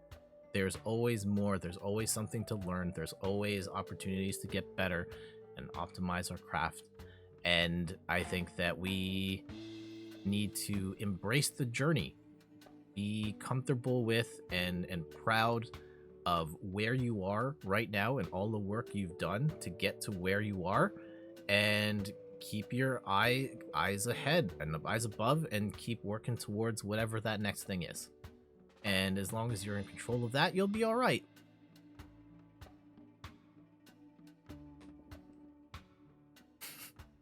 Man, this got like really weirdly profound, but I hope it adds value to whatever it is you aim to achieve in life.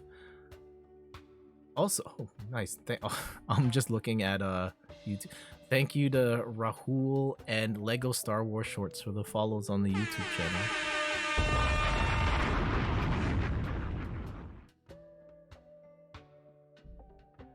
And yeah, as a creator, there's like so much that I want to learn. I still want to get, I think there's still more stuff I want to get better at as a streamer. I want to carve out more time to just chat. There's other types of content that I want to do more board game stuff, like physical board games on the stream. I've got a bit of a setback where my phone cam doesn't really work. That's a pain in the butt, but I want to do more of that. I want to do more, like the spray paint, like the art streams I think are a ton of fun. I want to do more of those. I want to be better at structuring the stream, like approaching the stream in such a way that I can then, repurpose that content better for YouTube and for TikTok and all that stuff. I want to be better at making just original TikTok content. I want to go back to making original YouTube content. Oh my goodness, I showed you guys the, nope, wrong one. Going back to like my first video, where is it? Like all the way back here. This video of me playing like, or talking about, oh my goodness, that intro title card. And this is like laptop camera, and I think it's almost entirely, okay, yes, I did cuts into screenshots.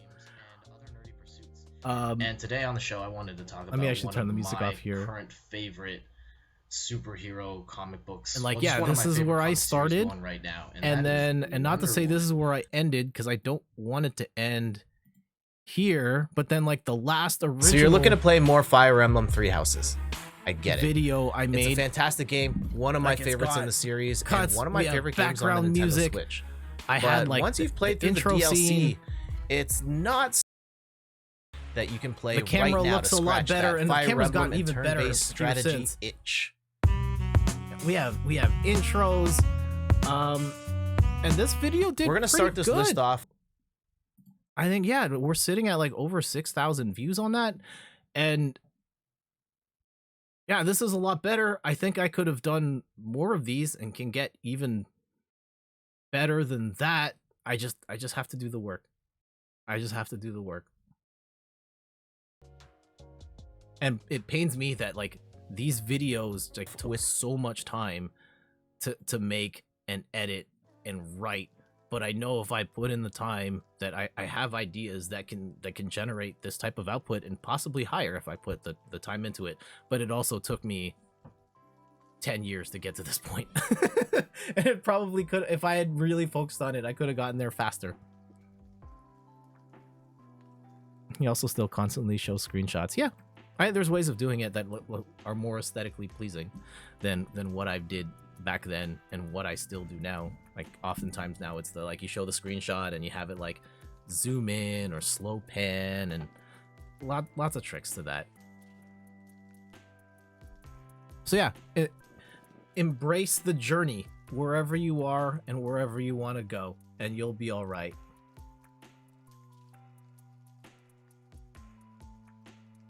And let me check one last thing. This was fun though. Oh, okay. Here we go. No, I can't. We're gonna wrap up here, but we're going to raid Too Tall for You Fool, who's currently doing a podcast right now with his homies. What's it called? They do what's their podcast called? The Game and Watch podcast. So we're gonna go and raid them. They're currently talking about I see like a Star Wars game. Too Tall for You Fool. So we're gonna go and raid them. So I'll see you all on the other side of the raid. Thank you so much for hanging out. Check out the website inthirdperson.com for more articles and videos on video games, board games, and other nerdy pursuits. We'll be back on Wednesday, 8 p.m. Eastern time with Kirby. And I'll see you all on the other side of this raid. Later.